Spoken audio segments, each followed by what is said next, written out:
All right. Tweet is out. And yes, I still say tweet, not post. It's about the post. We call it tweets. We're relics. Mm-hmm. Yeah, at this point. I noticed you got the glasses. You know, I'm gonna say this. You're the first straight person that notices the glasses out of my circle of friends. That's funny. Like only my gay friends and my girlfriends reacted to the glasses. All my straight friends, like guys, are like, "Hi," and I'm doing this. Hi, guys. That's really. No, nothing. It's like nothing. It's funny. Fuck you guys. That's funny. I mean, these are my new glasses too, but it's like, it's the same brand, which is Ray-Ban, and it's just slightly wider. That's about it. Wider. That's about it. Yeah. No real difference, because my old one, I think my old one's like over here. Hold on, before we start. Yeah. Old was the rectangle. Never mind, can't find it right now. Too lazy. Holy shit, that is bad if I do this. No, don't do that. Do not do double glasses. Oh no. I know what it is. I mean, Right I here. mean, I needed new glasses because my old ones, it had the transition lighting. Mm-hmm. I guess it wore it off like 4 years ago. Oh yeah, you said something about that, yeah. This one, it gives me a better range of vision, so that I gotta watch out when I'm like scratching my nose and I go like, Mm-hmm. that's Yeah. So here are my old ones right there, you can see, and then my new ones right here on my face. it's more what's the one? The frames are more broader. Mm. Like they're more pronounced than your old one. Yeah. Yeah. There's a bit of a little flare. So it's slightly different, but overall, you know, it's new glass. The lens is what matters. So Yeah. But yeah.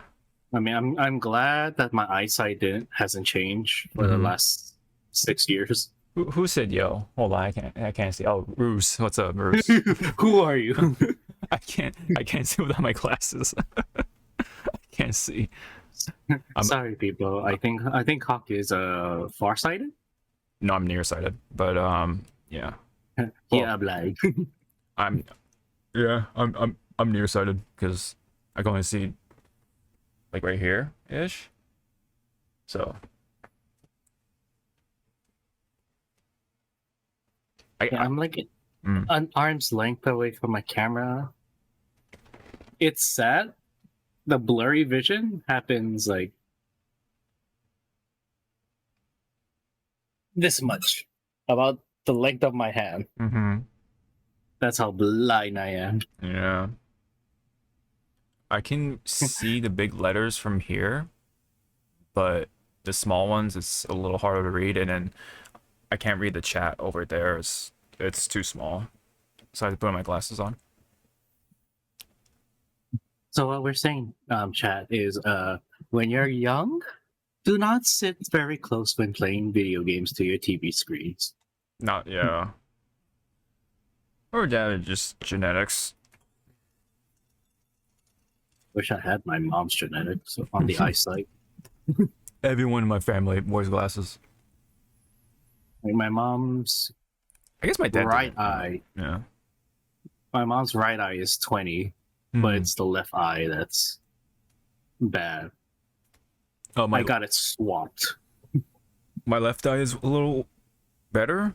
So yeah, my right eye is a little worse, I think. I always forget. It's either eye. No wait. It's hard. It's actually hard. Eye to eye. We're watching Goofy, the Goofy movie. Yeah. Let's start singing. All right, let's get it going. So, enough, right, enough James. about glasses. We got to talk about today's stuff, which is like Tekken, and then we got some frontline stuff, but it's not too frontline-ish. But Yeah, it's not too broad, but we have enough meat yes, to eat it. and then some a bit of the streaming movies, blah blah blah news. So, Oh shit. Maybe I should put this. go for it. Add this for the streaming stuff. If I can find it in my trash, because thanks HBO Max. So HBO Max is kind of cutting down on what's gonna happen to my subscription. What exactly? Well, the pricing is gonna be the same. It's just that I'm going to lose out of having on certain movies that's provided on HBO Max. And see, kids, I see. still call it Max, HBO Max, and not Max. Yeah, it's so dumb. The most stupid. Mm-hmm. I'm going to lose the option to have two devices. I mean, 3 devices streaming at once to 2 devices, and I'm losing the 4K option. Oh, that's dumb. What the fuck? It's like no, it's like your stuff is still gonna be there. There you go. Unbelievable. Everything's going up in price. Value is going down. That's kind of what it is. What's going on with these streaming services? But, yeah, that's unfortunate. It's like, it's that Star Wars meme. You're supposed to defeat Cable, not join it. Yeah. They've become Cable. That's like the irony of it, man. That's what like we kind of talked about this like a while back with SOPA, and what was like the other proposition that came out with that stupid motherfucker's face all over the internet. Anyway, that stupid smile, that smile he had. But anyway, those The shit-eating grin that you wanted to punch. yeah. Like, I don't know if it passed. I forget one of them did. I think it's been a little while, but either way, it became a reality, and that's like really unfortunate, So it is rather becoming a reality, and that's it's just I guess it was just inevitable that we're gonna go in this direction. Yeah, which is unfortunate because money. It's just what it is. It's just money. Yeah. If government's not controlling what we're consuming, it's money.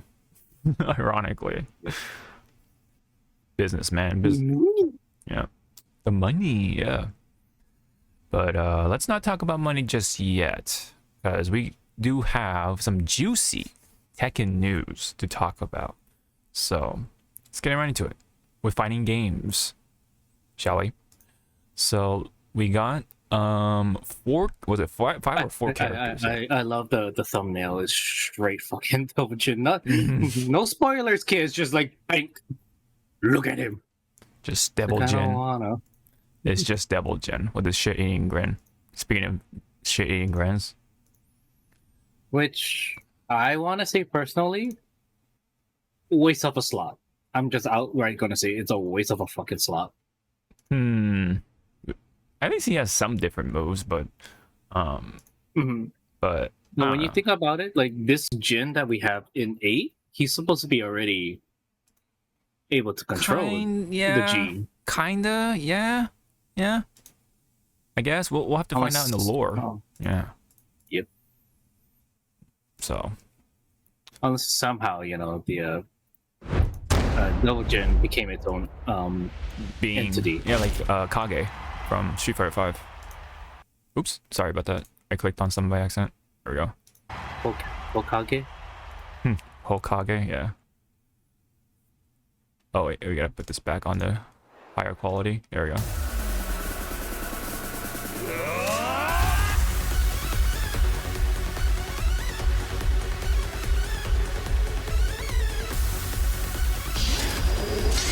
Yoshimitsu. It's kind of sad we didn't have a proper trailer for him. There's Kuma. A Kuma? Yeah. Panda. Honda Express. Zafina. I'm glad they are saying that, yeah, she is the Avatar or Harbinger. I hate his fucking look. Lee Chaolan. Alyssa. Yeah, I hate Lee's look. Alyssa had a big glow up. And then, of course, the Edgelord himself. Look, everyone. It's Goku Black. His rage art is really cool, though, to be fair. So I wonder, like, his rage art is like he brings you into like, yeah, you know, like in some animes, like the evil side, they reside in the person's heart, so that's their domain that they control. Yeah. So still coming out at the same date, January 26, 2024. But we already had one more character revealed because it's November 2nd. But November 12th is the last one, so that might be a brand new character, not like, you know, an OG or anything like that. A legacy character. It's probably going to be a main one. Like it's like a brand new one, yeah. But yeah, speaking of brand new, or you know, like Harada throws us a big ass curveball and it's a guest character. Even though he said no guest characters, but yeah, light even anyway. though he says no guest. Light anyway. Yeah.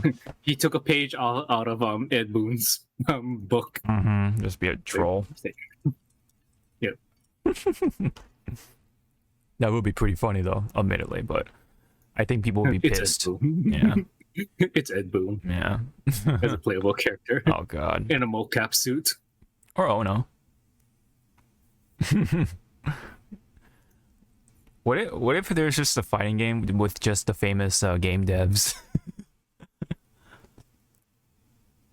You know, everyone's gonna pick Kojima. Yep. What's that guy? Like right off the bat, everyone's gonna pick Kojima because he's probably gonna like summon or use Metal Gear stuff. What's that dude from Valve? He's like Gabe something. Oh, yeah. The big dude. Gabe Newell. Yes, thank you. Yeah, it would be funny to have all those like, I mean, maybe not just developers, like just like those like industry people, you know, like so you have Jeff Keighley and like Phil Spencer and like, you know what I mean, Todd Howard. Oh, they did that. Jeff Keighley's super is people just running up on stage and he's just like just doing this, like dodging. Yeah, well, what if like the heckler on stage is your opponent, right? So they'd be like, ooh, you know, but and then Keighley just like finally gets so pissed, he just like boom gets the mic. Like he tosses the mic spins and he grabs it and just starts like, just pounding you. Boom, just beats the shit out of you. Yeah, that's a super.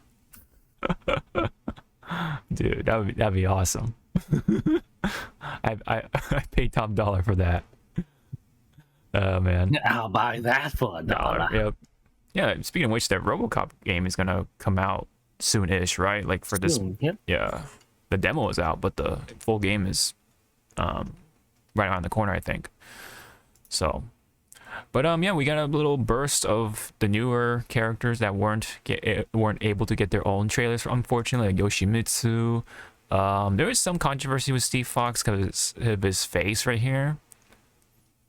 Which, I mean, what do you think of his face? Like, this particular angle is where people were complaining about. Which, I mean, I can see it. Like he looks kind of chubby in this one. He kind of gained some weight. I mean, again, like when you think about it, you kind of want to show age, and sad to say, people, when you age, you kind of like either grow some chubs, Mm-hmm. but it also could be the lighting because Yeah, some the lighting angle. also. I think it might just be the angle, the lighting, and because I think here he looks fine Yeah. right there, but I think people kind of want to just meme on Steve Fox a little bit, so maybe that's just what it Yeah. is. Or it's kind of like those people that just want to find the most slightest small ass flaws and just blow it out of proportion. It's like, calm down, you. There's my It was just one. yeah. There's what? Sorry. I'm surprised that this isn't the one in your background. Yeah, I didn't have, Him just staring, staring in the back. Like I didn't have time to screen shoot it, so I just have Kazuya in the background today.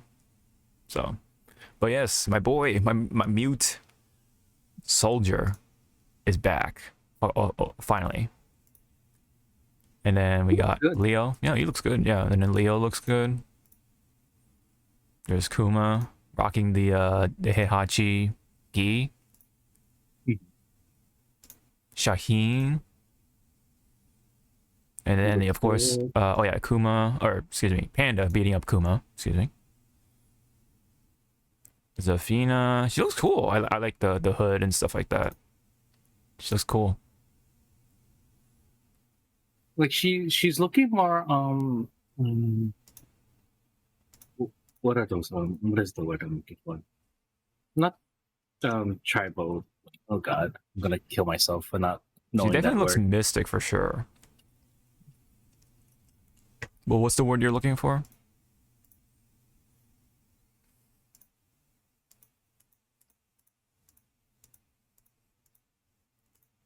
It's not called nomadic. She looks nomadic. Nomadic. Yeah.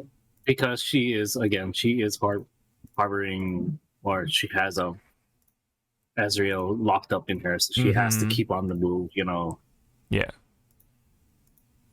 So I wonder if, like, in her story gameplay, she and June Sarin like interacts.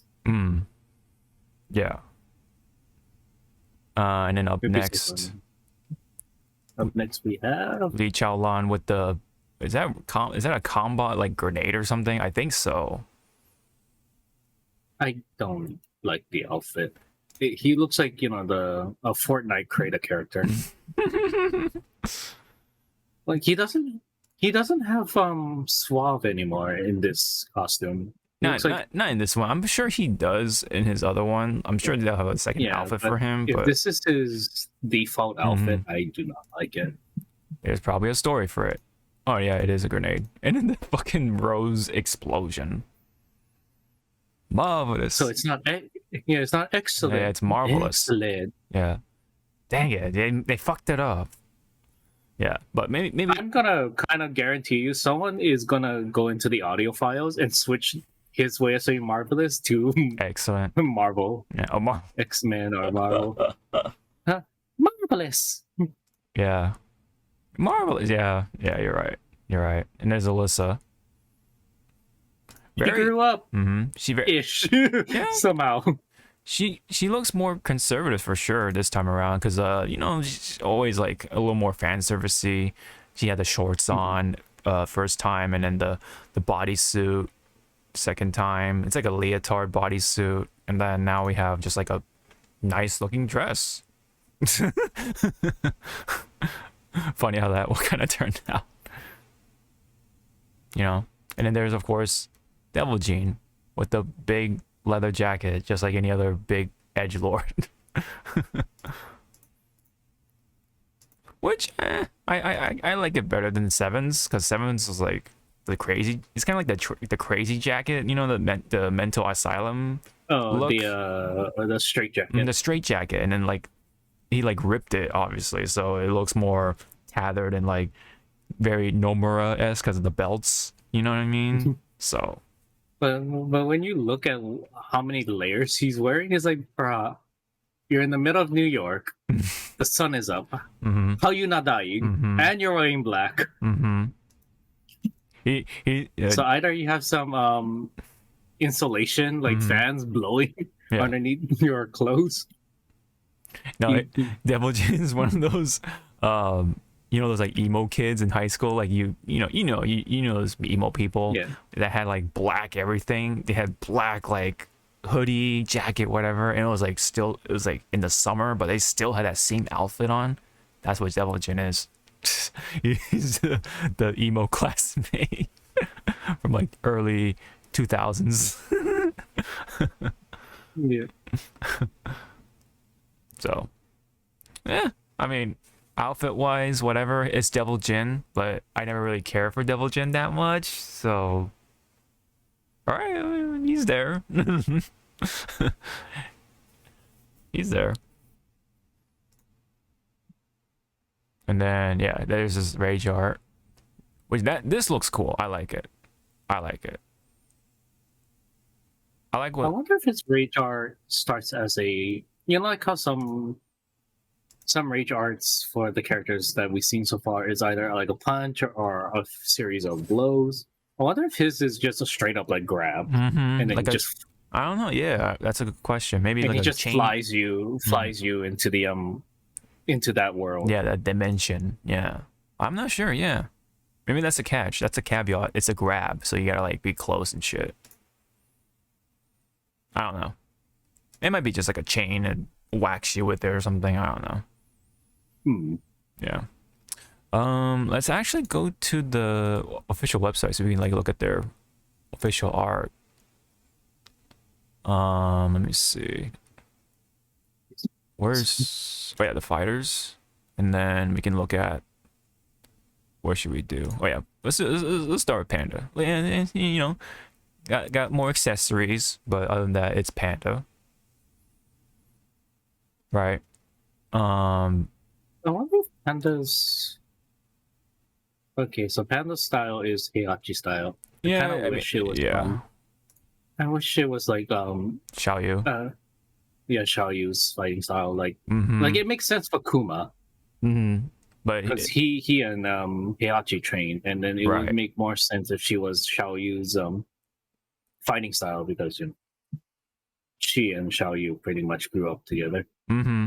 Yeah, she Panda is the bodyguard for Xiaoyu, so it would make sense, but gameplay wise, it's because it's a palette swap basically, because they're like the same exact character. Yeah, that makes sense there. But lore wise, yeah, it doesn't make sense. But other than that, it's Panda, you know. So for the Panda players, quote unquote, I mean, you're essentially a Kuma player. Like Rang Chu. Yeah, you got Panda, right? So, and then Lee, check out Lee a little bit. So yeah, he's wearing like a full-on high-tech bodysuit thing. I don't like that cup. That's kind of like the little cod piece or cup thing. Don't hurt me down there. Mm-hmm. It's not a big ass target for you to hit me with. It's like Yeah, I know. sure. Yeah, but yeah, you're right. He kind of looks like he's going to get into a BR game or something, or like a paintball match or something with the goggles and everything. But yeah, it could be a story behind it. Maybe he's like testing out a new suit or something from Violet Systems. Oh yeah, it is. Last paragraph. Oh, it's called a Violet. Oh, okay. So I was in there. Okay, marvelous creation that utilizes sophisticated. Just like everyone, Hawk did not read this. Mm-mm. He was just throwing darts at the wall, and he landed. I pretty much hit the ring of the bullseye. So, yeah, Hawk threw a rose at the wall, mm-hmm. and we just said, "Excellent, excellent." Yeah. It's equipped with numerous features that reflect Lee's own aesthetics. Lee strikes onto battlefield in his new armor, ready to take on whatever may come. So okay, there's a story behind it. Okay, all right, I'll respect it, but not my favorite outfit for sure. Let's check out Alyssa. Like, damn, yeah, that's a full-on dress. Like, jeez. With oh, okay. I thought she was wearing like stockings or something, or leggings, but she's wearing like thigh highs or something. Okay. Probably the only skin that we'll see besides her arm. But yeah. People will find a way. They'll use King. Oh yeah. To do those videos.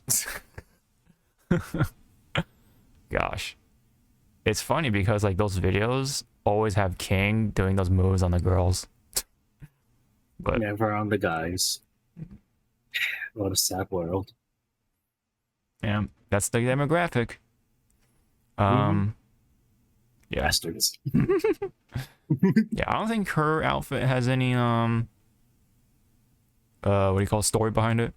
But it said, oh, but she, okay, hold on, let me read this paragraph right here. Designed to always abide by Jin's orders, Alyssa's control over her own actions was temporarily overridden by her master, forcing her to engage in a battle to the death against Lars Alexanderson despite her feelings for him. The battle caused her systems to shut down, blah, blah, blah. Okay, so she, all right, well, I guess she's in love with him, or she's in love with Lars or something. I don't know. Just like Lars is no. Yeah. AI is taking over. Yeah.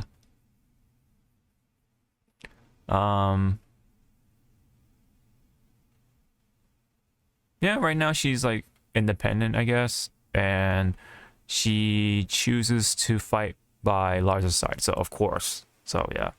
I think it's set in stone that they're gonna be together despite their differences physically, obviously, because she's a robot.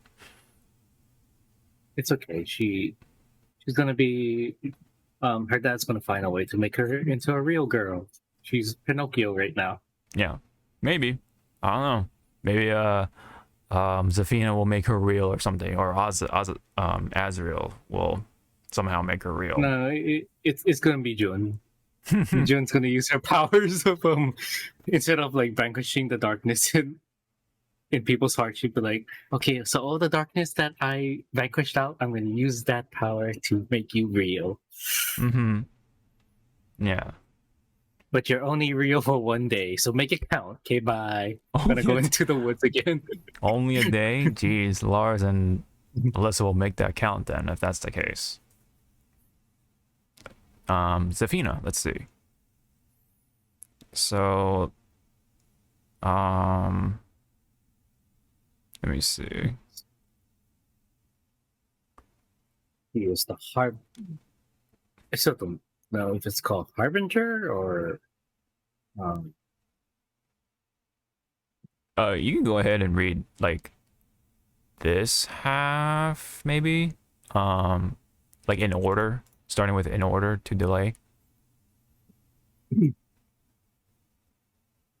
let me put on my glasses. I love that. Okay.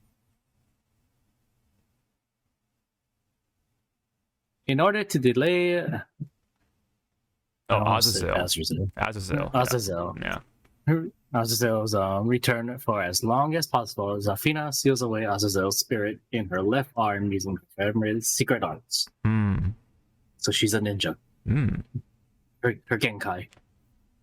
However, Azazel's power is far beyond what she could have foreseen, and the devil begins to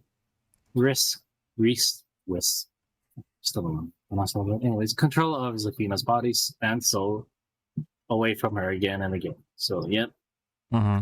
It's the battle of battle of wills right now. And exhausted, Zafina arrives at Sirius Sanctuary. Sirius. Yeah, Sirius. The headquarters of the Sirius Marksman in a last-ditch effort just before losing consciousness. Which I want to know, what is this timeline? Like, how long has she been on the run, you know? I don't know. Yeah. Who knows?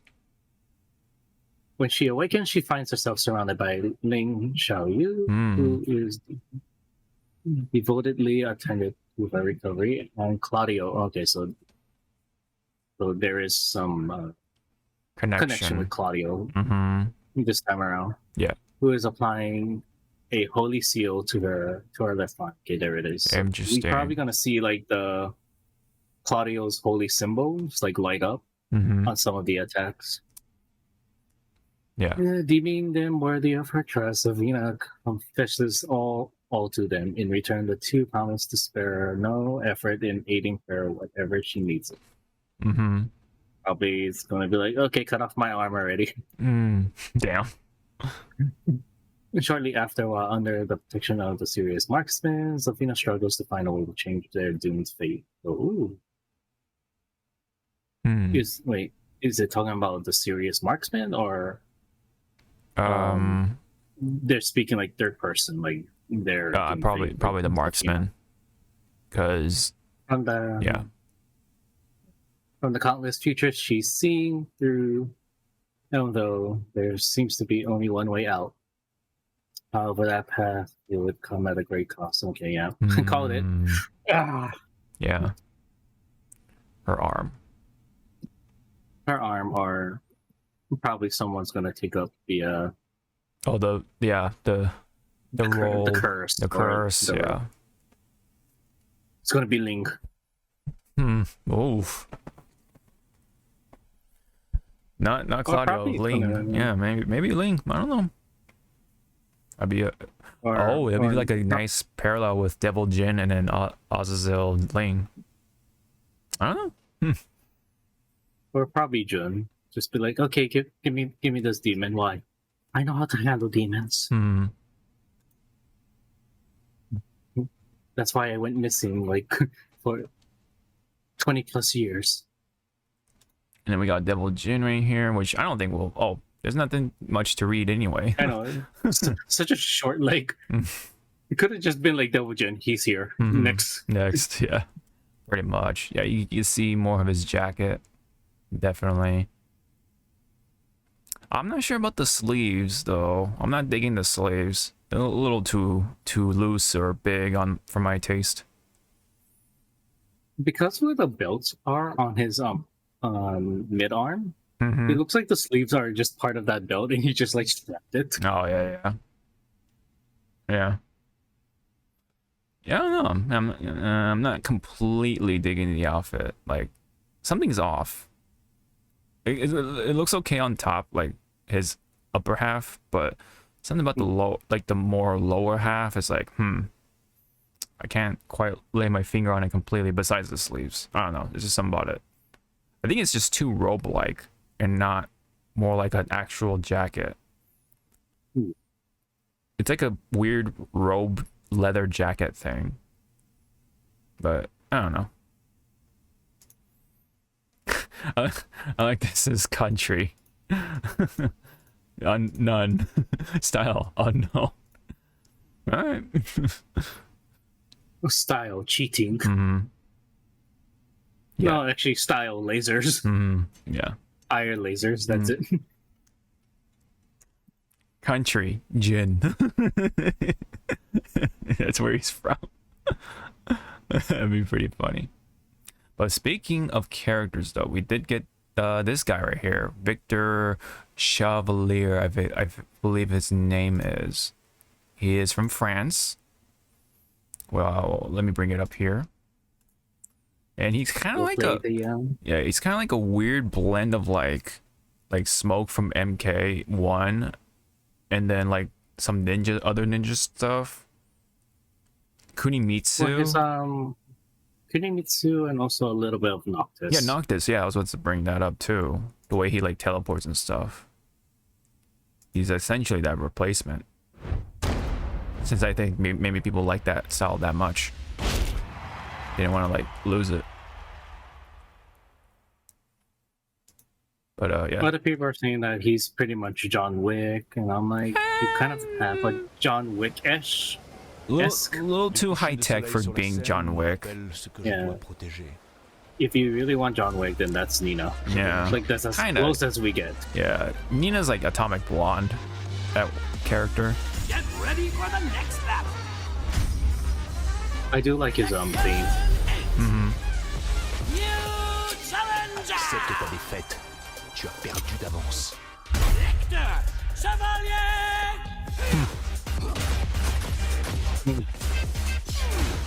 Oh wait, they're laser guns. It's not a ballistic bullet.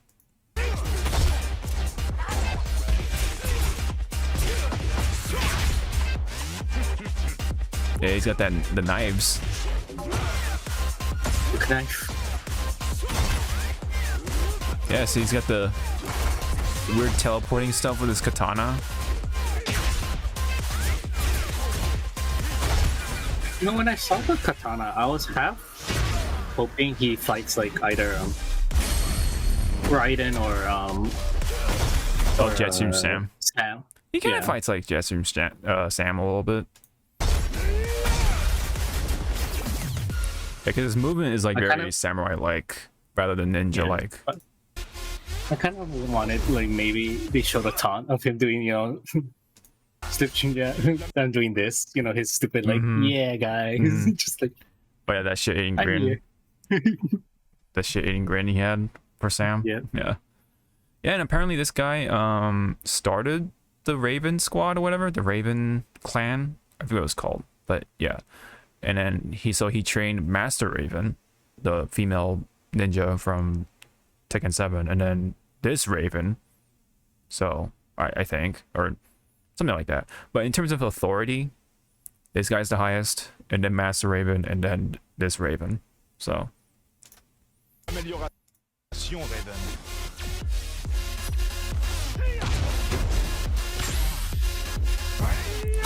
Yeah, he's got some counter grab or something, or counter.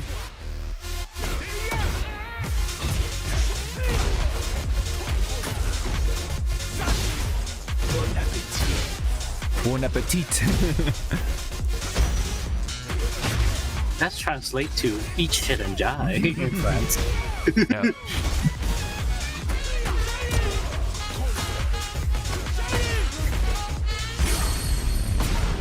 Soyons efficaces.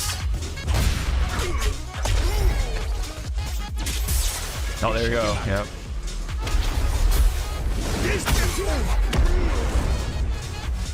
Nous sommes les seuls à pouvoir contrôler l'équilibre des puissances de ce monde. I'm oddly happy that his rage art is quick and simple. It doesn't need like that extra flourish. Like I'm gonna stab you with my knife like 6 times, shoot you, and then use my sword. It's, it's like 1, 2, 3, yeah, and done. It's a very simplistic, super overall, but it looks cool. He looks cool doing it. Like it's just like Soyons efficaces. yeah, a couple slashes, and then yeah, that stuff. Like it opens up. You see like all the intricate little shits that you see on the katana, and then him pulling it out. Échec et mat.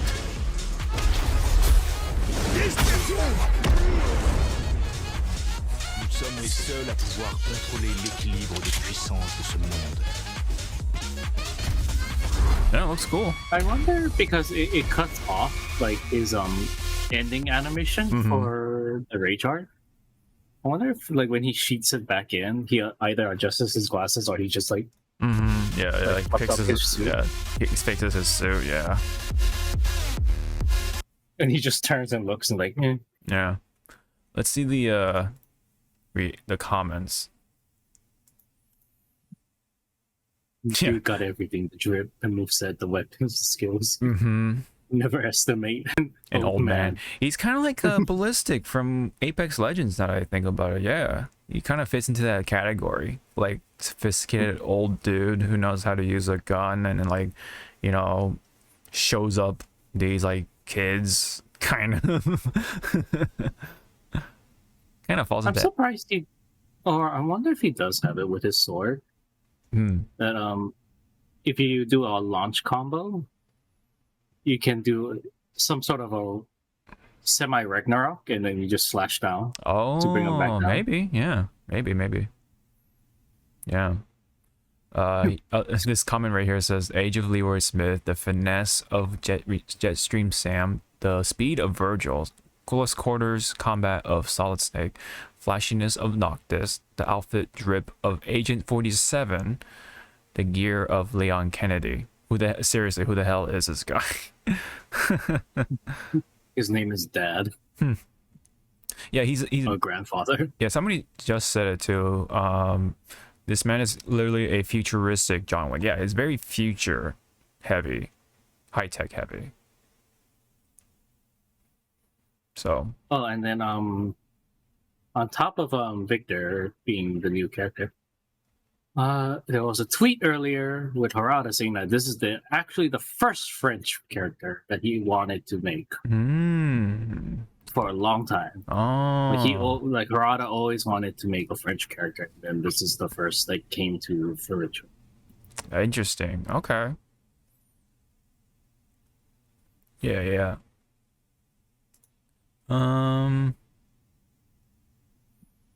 Yeah, it looks like overall people are liking him. Like, it's very positive reactions. Let's check out Twitter just to see.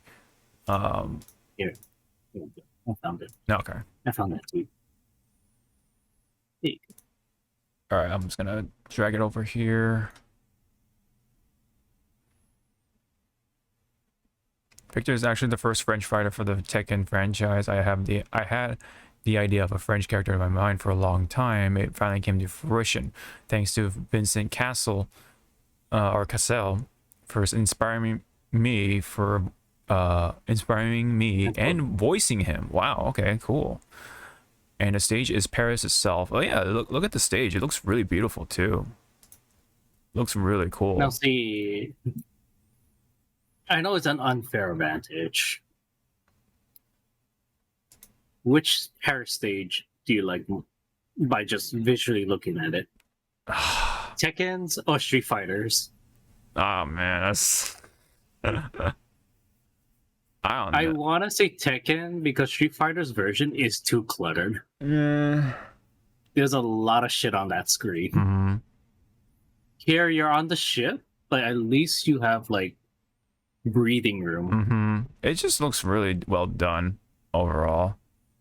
I love the warm and the cool colors hitting, you know, the way they hit. I wonder if you know, after like a few seconds, like in-game fighting seconds, you see the sun setting and it becomes like the nightlife of Paris. Yeah. Or is it stuck in perpetual twilight hours? Yeah, like that golden hour kind of look to it. It's interesting because it says where I took my first Seine River cruise over 20 years ago. So he looks like he got like very inspired to try to make this into a fighting game stage at some point. And look at that, it's beautiful, very well done for sure. Very well done. Even when they're like fighting and everything, I love the lighting. It's so cool. Let me just see. Yeah. Very well done. I love the what do you call those? Like the spotlights or the searchlights or whatever. Blue. And then the bridge in the background. Very well done. That Unreal 5 engine is really put into the work, and isn't it? Some people say he looks like Colonel Sanders, and I kind of see that like a little bit from like far away. And yeah, like a futuristic, close quarters heavy Colonel Sanders. Yeah. Any other thoughts you want to say for Victor? Do you like him so far with his looks and everything? It looks good. Yeah. Pretty sure he'll... I'm just on like, not the satire, but it's just more funny. Like, wow, this guy is speaking in French, yet this you know, like the Tekken characters, Lily speaks French, but for some reason Asuka understands her, and then vice versa. Yeah, it is funny how the Tekken language works. Just understand each other somehow. What language are you speaking? I'm speaking a dead language. Oh yeah, I can understand it totally. It's like, what? Yeah. It's I hope they don't explain that ever. Like, just leave it be, you know, like it's not some like some fancy earpiece or something. you gotta dig through. It's like, no, we just understand each Yeah, other. yeah. This is how it works. This is how Tekken is. Yeah. You know, that I think it's left to be unsaid. All right, well, that is it for Victor. He looks really cool so far, I think, anyway. And not to mention the stage itself is really sick. And the music on top of that. Always putting out those bangers. So, yeah. It's just, he definitely looks very different aesthetically, and also his effects, like all the future shit, is very, pretty different in a good, like, creative way. So I like it. I'm kind of glad also we have like a an aged old man, fighting instead of like, you just see like young people. Yeah, another young person, yeah. So in Technical we have two, right? Leroy and him, right? That Yes. are technically they show age. They're not like hiding it. Yeah. Too bad Heihachi's not in there to, fill in the Japanese old man. And then we had Wang, right? I believe he's Chinese. So, Chinese old man, Who's I believe was the teacher of Leo, right? Ling, for sure. But I don't know about Leo. Pink. Yep. Ping pong. Pink. Yep. His movement and stuff like that looks pretty cool, too. I like his animations. That explosion or whatever he does. That geyser explosion. It's like, haha, you missed me. Pank. Yep. Wow. Yeah, it looks like you can't sidestep it that easily either. And he's got like, that big ass ground This bounce. hitbox is too big. It's working as intended. His juggles look really cool too. Not to mention. I wonder if he has an upswing with his sword to, continue the juggling, but it's only like for like maybe two reps, and then you have to go into another string. Yeah, something like that. Yep. Looking swag. Looking very swaggy. So yeah. So I feel I like it. Yeah, I like it. So that means, yeah, hopefully the last character will look cool to really live up to like the coolness of Victor, and then like that nice free spirited nature of Azucena, and then we have someone like pretty different but cool in their own way, I guess. Yeah, or just be Eddie, It's just Eddie, just like, all right, this last character, it's just Eddie Gordo. People love Eddie Gordo, But if it is going to be or a kick to Kenny, to Kenny's face. It's Lucky Chloe. Yep. Like a big ass kick, like Hank. And then in her rage heart, she summons Eddie. What? I just had an idea. What if it was all three of the capoeira fighters into one like entity, kind of almost like, but they all fight like a three almost, but like I don't know. It'd be kind of tricky to pull it off, but it'd be pretty funny to see somehow have a trio fight at the same time, even though that probably would violate the rules of Tekken. I don't know, they never talk about that. Is it 1v1? Has it always been 1v1? No idea. I'm assuming so, but you just never know, I guess.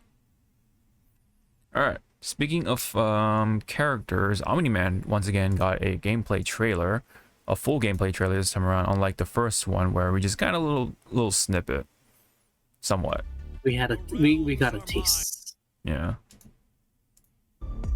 J.K. Simmons.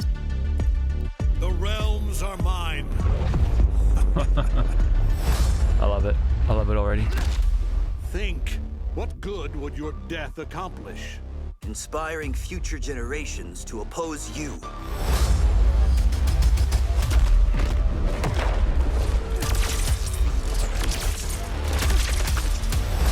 I like the intros already. It's nice writing.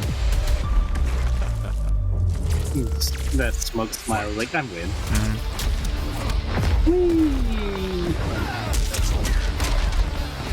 Oh yeah, I like the I think he's like a stance character too, because he kind of changes what appears to be a stance, and then he does the Isn't command. that if you go a little bit further into this fight, I think that's Superman's 1-2-3 air combo. Maybe, yeah. Wait, what? Like the foundation is Superman, but yeah. Yeah. Fuck your projectiles. Boom, yeah. Highly doubt a blind swordsman can kill me. Sento and I are more than meets the eye. And he just beats his ass. He just beats his ass. Fucking Omni Man. Miss Tremor. I was gonna say, I wonder how bad Tremor is gonna be because of the recent patch. The cocky one. You're about to be humbled. By a man in a cape? I do not think so. Okay. Just Okay. whoops his ass. Yep. The spine crush. Ooh, Tremor with the gold ball. Oh, and then dodging from Omni Man. Pretty cool. Grab animation. Crystalline shield from Tremor. Oh, and then the fatal blow. Oh, Falcon punch. I love the bounce. I love the bounce. Hold on, sorry. Yeah. Boing. The body bounce. It's something about it. It's just like so great. Boom, boom. And it just beats his ass. Attention. Bang. Yeah. Oh, I wish he did that when as he jumps back, like he does this. Dang. Oh, here we go. It is full on reveal the fatality right here. Let's go.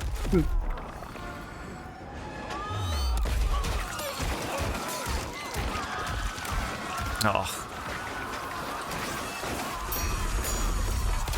Oh my god. Fatality. Omni Man wins. Flawless victory. J.K. Simmons wins. Yep. Oh yeah, this is funny. I like this. This is a bowling ball from Tremor. It's pretty simple, but it's cute. It's cute. It's like, wow, what is this tiny stone going to do? What tiny stone? Mm-hmm. Yeah, it like snowballs. Oh, there's like a bit of like yellowness to what did Kung Lao eat, dude? Shell's chicken out. Oh god. Oh man.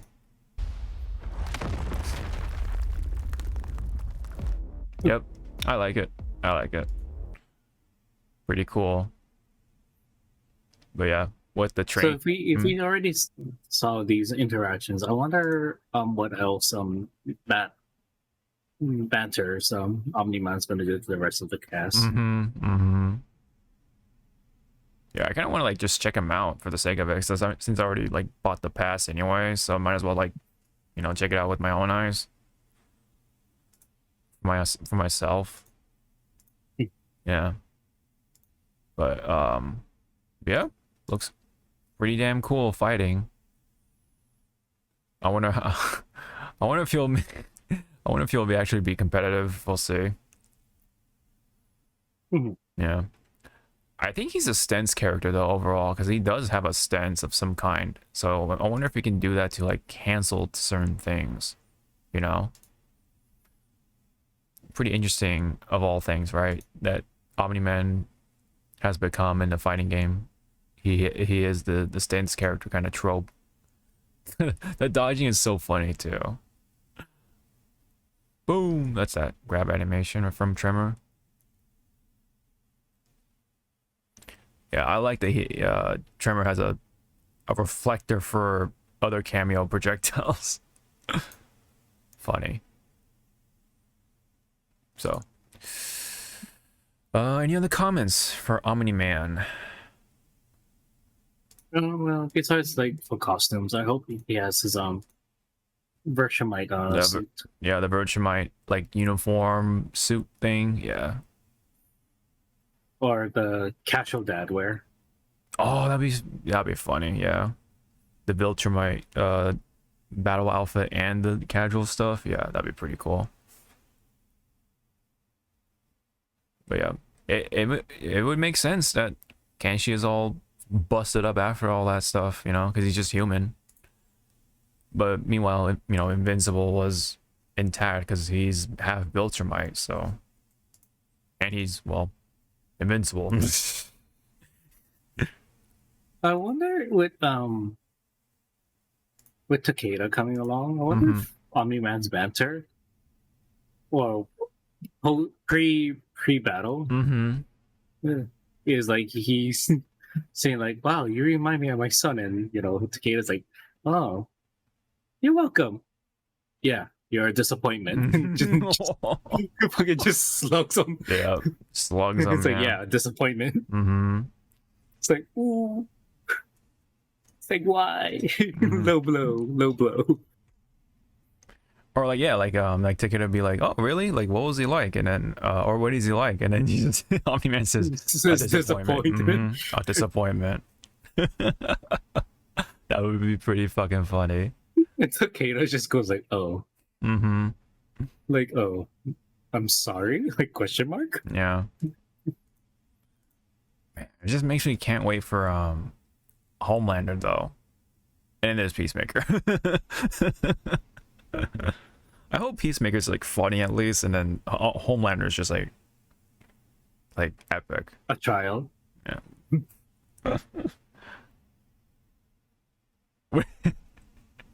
Wait, for some reason they included somehow the milk drinking stuff. Right? I know. I was gonna say, imagine like, you know, when they push back at each other, you just see Homelander drinking like a milk like super fast, like, "Okay, I'm ready." Yeah, that would be pretty fucking funny. I'd be like, "Why? Why you do this? Yeah. What is wrong with you?" Yeah. All right. I think that's it for Omni Man. I think he's out now as we speak, if not tomorrow as we record this. Since I forgot to say, we are actually recording earlier. We're back on that Thursday, which is kind of funny because we used to record on Thursdays, you know, for whatever reason. But I don't know, because I wasn't working at the time, and then you had Thursday or Friday off, so that's why we decided on that day, I guess, for a while. But anyway, so that is it for that part, and that is it for fighting games.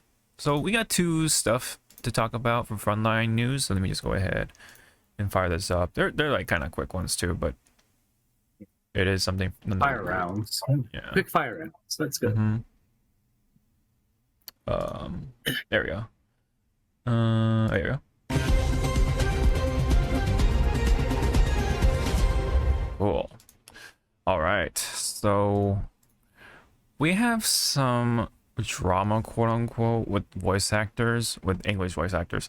Yeah. I think you might have caught wind of this like a couple. This is kind of old news because this is like something from the episode we skipped, or the recording we skipped on because we're both busy, blah blah blah, you know, that type of stuff, because of Halloween reasons. And this is involving with Bleach with ZawarudoWrrryy because of a voice actor change.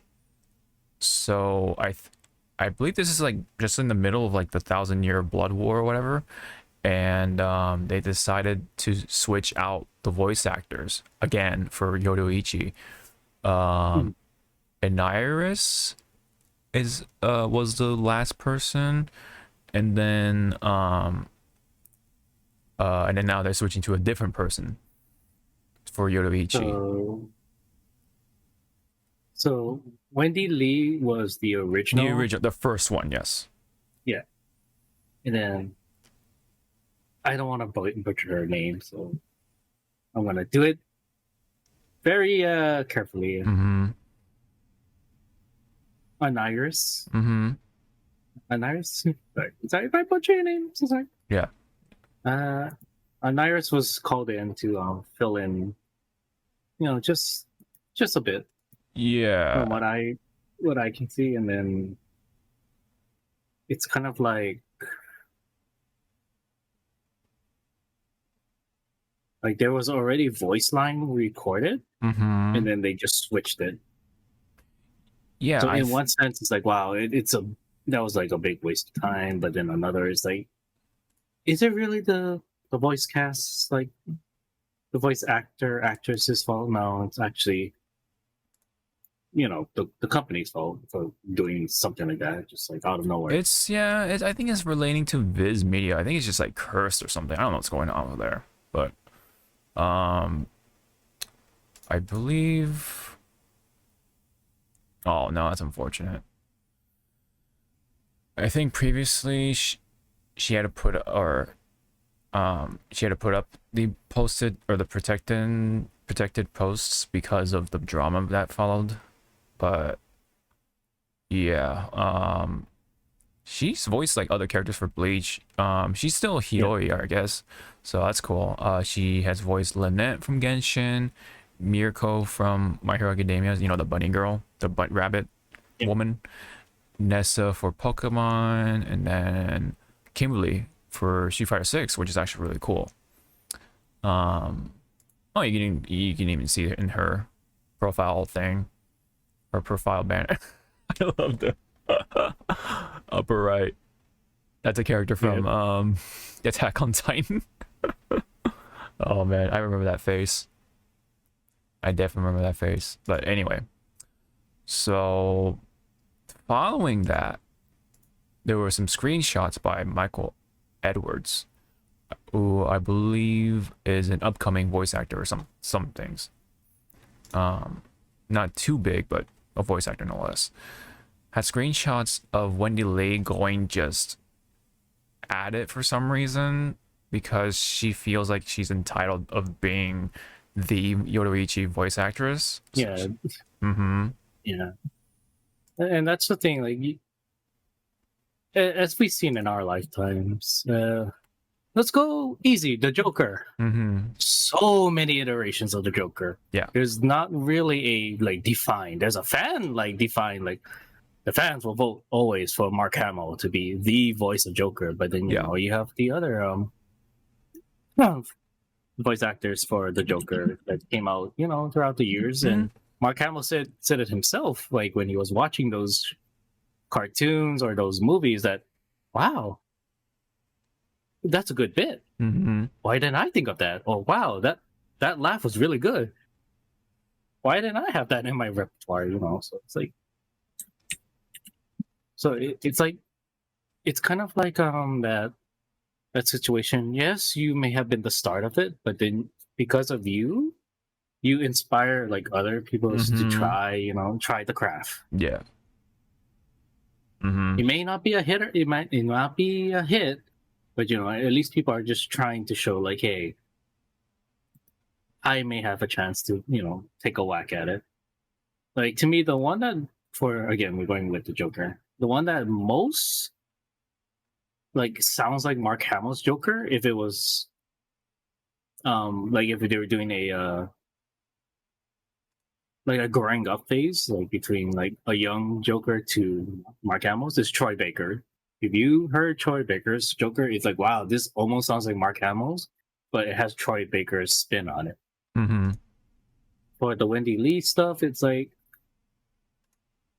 yeah, you are the original, but sometimes the company would like to move forward and try not, or situations happen. Yeah. Looking at you, Bayonetta 3.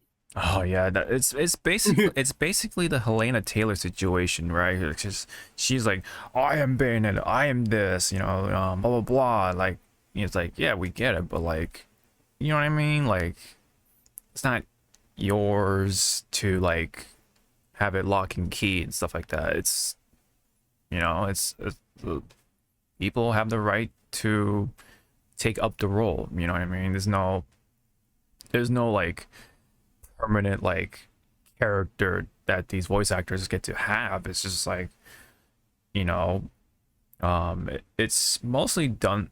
Mostly like kind of like a passionate thing where fans are gonna be like, yeah, like this character will always be, or this voice actor will always be this character or something. But that doesn't mean that gives you the right to be like, oh, you know, you don't get to be this character, I get to be that character forever, and you know, that type of thing. Yeah.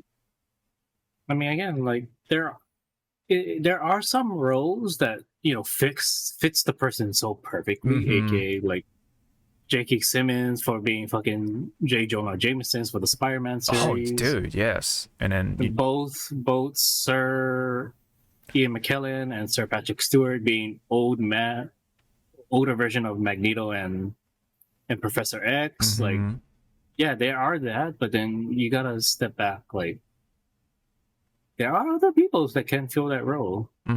It's gonna take some time for majority of us to like warm up to it, but others are just gonna be like, okay, this is a different take on the character. Let's see how the writing is. Because again, I don't want to be like those people like, you ruined, you know, this actor ruined this character. It's like, no, it's called the writers.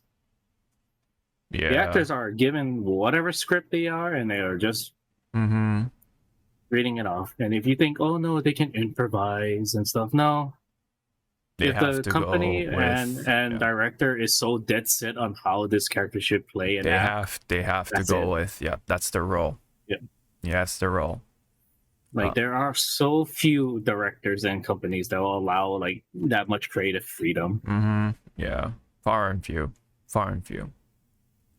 And I get it. It's like that's kind of how it works with directors and writers and such like that. But you know, that's like a case by case thing.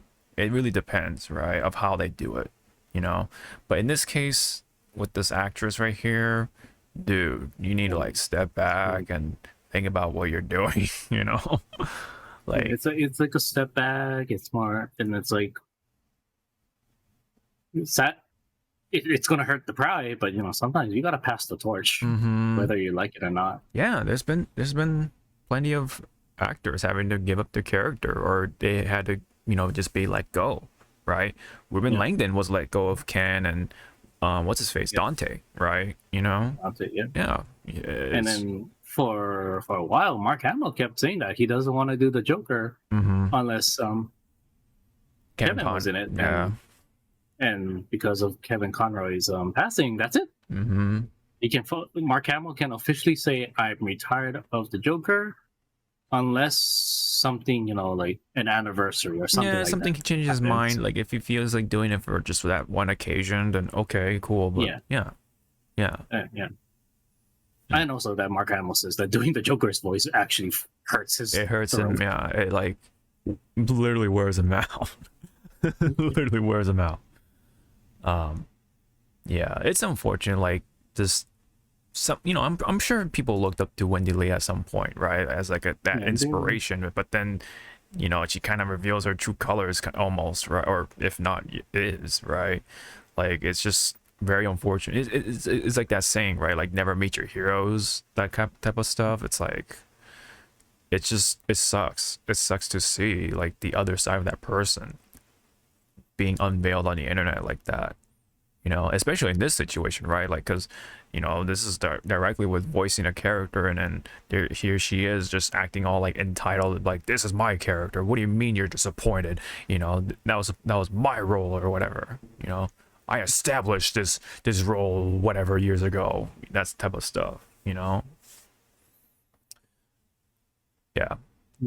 Very, very similar case with Helena Taylor, minus like the money thing, but like just that entitlement is very much similar.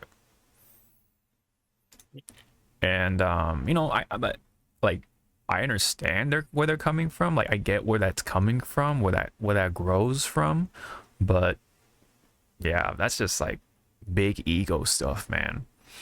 You know, like when you achieve something like this, of course you're gonna like feel like you're on top of the world, or like you're like, yeah, I did this, you know, this is my thing, Yeah. you know, this is my place. No one else This can is do. my character. Exactly. No one touches me. Mhm. It's like you're just holding on, like, yeah, Yeah. yeah. Yeah. But then at the end, it is a studio decision of how long you're gonna stay as that character. Yeah. That's the reality of it at that point. Like, unless you're very much beloved for that character, like Keith David with, you know, Goliath and like, you know, blah blah blah, you name it, or Spawn, like there comes a point where they're gonna change roles. They're gonna change the character's voice for whatever reason, whether they want to take it to a different direction. The unions change, businesses change, you know, contracts change, something, right? Or availability changes. Scheduling, yeah, or you know, other things like, you know, you get throat cancer, or like, you know, stuff comes up. It happens. That's the reality of it. You can't have like nothing lasts forever. That's the big takeaway from it. But you know, some people like Wendy Lee, unfortunately, just can't let go of things like this. I mean, it's also like look at Chun-Li. Chun-Li's VA majority of time was Laura Bailey. Yes. And then, you know, when Street Fighter 6 came out, I thought it was, wow, this is Laura Bailey. Then when we looked on the website and it was like somebody different, I was like, Yeah. well, I'll be there. Yeah. But did I bitch and moan? I was like, no. I was like, damn. Yeah. And then because, you know, it's Laura Bailey, she's probably like schedule conflicts, or, you know, at this point, Capcom wanted like new blood. Yeah, or, like you know, they hit that refresh button. Yeah. Yeah. For the most part. To which, yeah, some people might wish like the VA scene or the voice actor company kind of adopts like how Japan does with their voice. Their voice actors. It's like that one person is the defined person for It's very years on end. You're right. That Japan doesn't do that as often. You're right. They don't really recast a lot, don't they? Right. No, only if it's like health reason, or again like the person passed. That's it. That's the only time. But or you know, there's like, you know, the unfortunate situations, like, you know, they violated their contract, they committed a crime, you know, they, you know, something like that. Those things, right? Yeah, and let's just say Japan's VA studios, companies, they are strict. Like once it could be like you forgot, you're like one day behind paying, you know, paying off like a speeding ticket, they will drop your ass like hey, bye, get out of my studio. Japanese laws is very different. Just like Jesus. I mean, we talked about the copyright stuff, right? They're brutal about that stuff, you know?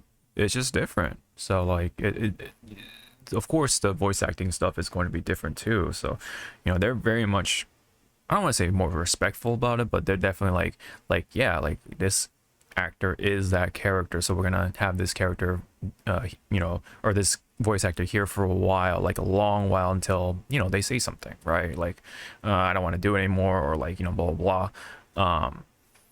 You know, it happens with like Kenshiro from this Fist of the North Star.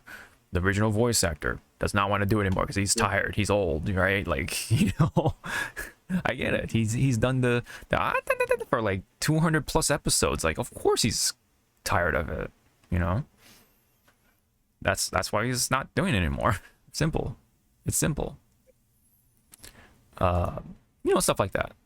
But in this case, yeah. I mean, obviously, does it happen in Japan also? Yes, but it's just not as often, you know. Yeah, it's not as often. Yeah.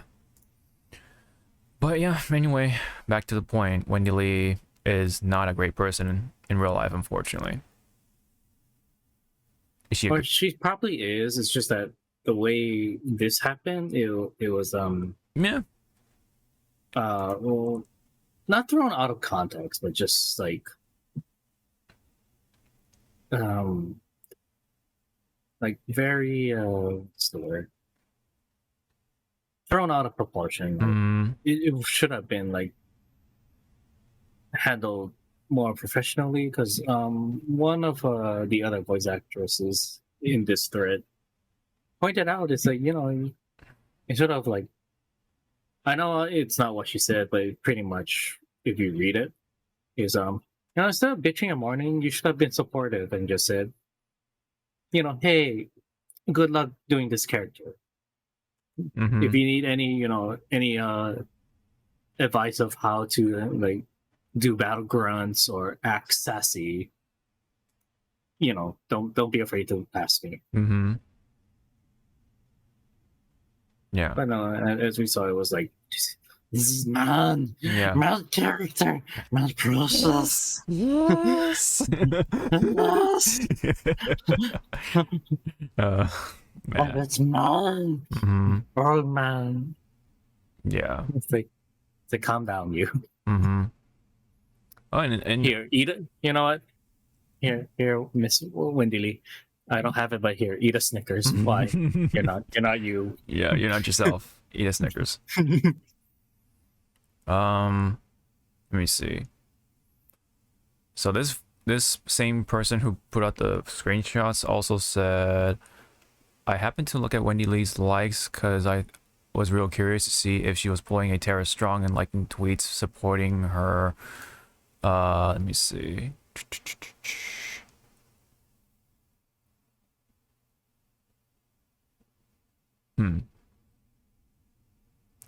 Not sure what the specific context is to that, but Oh, so the other context is that was because Yoruichi, she's you know, fair dark skin. yeah, dark skin, yes. Character. So Yes. so this tried to pull the whole like, oh, we need to find a VA that, you know, matches the nationality or the race Yeah, they're that the character is drawn. So let's use them, and then it's like that doesn't help any situation at all. right. Okay, I see. Because what was it like when you think about like VA and like how the characters you know, are drawn and look, you cannot just like hard lock it to like, okay, only a African American can play this character because Yeah. they look like this. Mm-hmm. Freaking look at Boondocks. There are 2 white people that are played by African Americans, and some people still don't know that one of them is played by Samuel L. Jackson, and it fucking blows my mind. Yeah, and the other one was Charlie Murphy, right? Yep. Yeah. Yeah, so it was more hilarious. it's like what? Yeah, Samuel L. Jackson played that person? It's like, yes. Yeah, and then we got Samurai Jack voiced by Phil Lamar, like, you know, like a Japanese person voiced by a black dude, right? Like, you know, like I know, it's like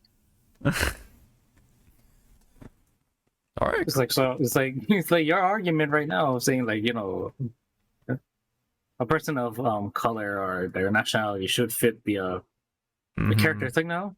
Yeah. As long as they do a good job in voicing the character, I give 0 shits. Yes, that is how it should be. So To which again we can argue, okay, then what nationality or thing are you gonna find to voice Blanca? Yeah, he's from Brazil, but he's a fucking monster. So go find me a monster yeah.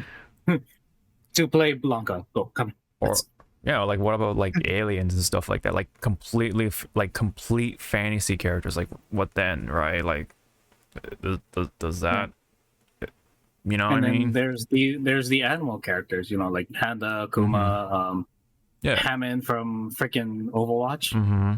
So did they actually go look for a hamster and go like, and they hold like the tiny mic, go like this. Okay, speak. No, they got a full grown adult making these squeak noises, and you're like, that should not be coming out of your mouth. Mm-hmm. What is you? Mm-hmm. You're scaring me. You're scaring the kids. Yeah. Yeah. Point being, like, that should not be like something people should care about. It's just like if they have a great voice and they're a great fit for it, that's all we care about, right? That's all we should care about.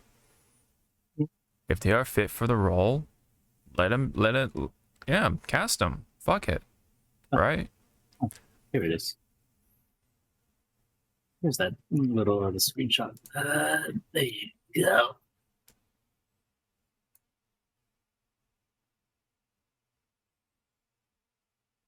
I just put it in. Oh, okay. So this says like, yeah, Kaylee. I think Kaylee's also a voice actor. Another voice actress, yes. Yes. Kaylee for excuse me. For those who don't know who she is or what character she played, for Konosuba, she's Union. Okay. Okay. Makes me like laugh my ass out. Yeah. For Final Fantasy VII Crisis Core, she's Susanoo, the Turk, the orange hair Turk with that weapon. I forgot what it's called. Sorry, from what series? FF7 Crisis Core. She's one of the Turks. Okay. Cessno. Cessno, something. It's still so damn name. So wait, so what's going on with this? So remember when I said like someone was saying like, you know, instead of like bitching and moaning, yeah, should have been supportive, and there you go. There's the Yeah.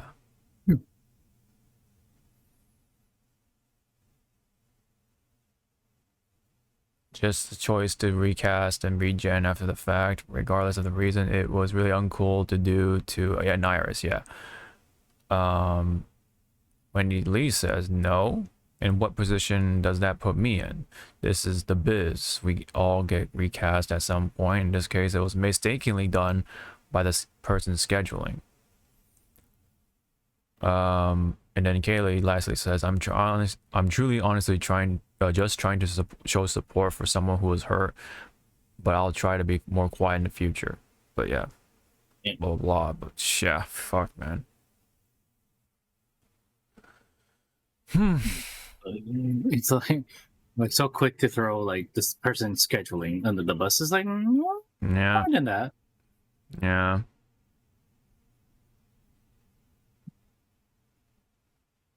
She kind of like contradicted herself too, because she says she herself says we all get recast at some point. Like, then it's like, yeah, like, you know, and this person said it too in the comments. Like, why would you say that if you act this way and stuff like that? Why act this way when you know yourself that it's gonna happen at some point? Like I said earlier, right? But people are gonna get recast at some point. There's gonna be changes at some point, at least in the Western industry, you know. All right, well, I think we've gone long enough for this bit right here. It sucks just to see the people who you look up to, including voice actors and actresses, to act like that. You know, kind of almost if not is showing their true colors. You know. All right. Next up, lastly on this frontline portion here, unfortunately for Xbox fans or Xbox users, for those who play fighting games and other such games that use third-party peripherals or accessories or things like that, according to ZawarudoWrrryy from November 12th of this year, Microsoft will no longer be allowed to allow unauthorized third-party accessories to be used with its Xbox consoles. According to sources, Microsoft plans to expand its program for approved third-party wireless Xbox controllers. So this is what definitely scared a lot of fighting game players, because guess what? They use a lot of third-party peripherals, like third-party fight sticks, third-party converters like the Brooks converter to have, so like that all-in-one fight stick almost, and that could possibly go away because of what Xbox is doing. So on one hand, sure, they have to go through an approval to be part of like the approved Xbox lineup, kind of like with Nintendo's products and third-party products that are under Nintendo. They gotta have that gold seal of approval, that we all recognize as Nintendo fans. But who knows, right? Like what this could bring. And people like Max were kind of like trying to speak against it, and then I think Mark Man said something about it. Let me bring that up real quick here. Mark Man was sensitive. Like a lot of well-known fighting game competitors are actually voicing their stuff against Microsoft, going like, this is not something you should be doing right now or ever. Yes. Yeah. Let me try Because I forgot who said it. It was kind of like a big ass shade, saying that, okay, so you're gonna put this thing out. Third party controllers, are out the window. Are you gonna start making better controllers? It's like, damn. Yeah, right. Seems like that could be the case. Let me see where exactly he replied. I think it might be in like a part of his replies or something. Hold on.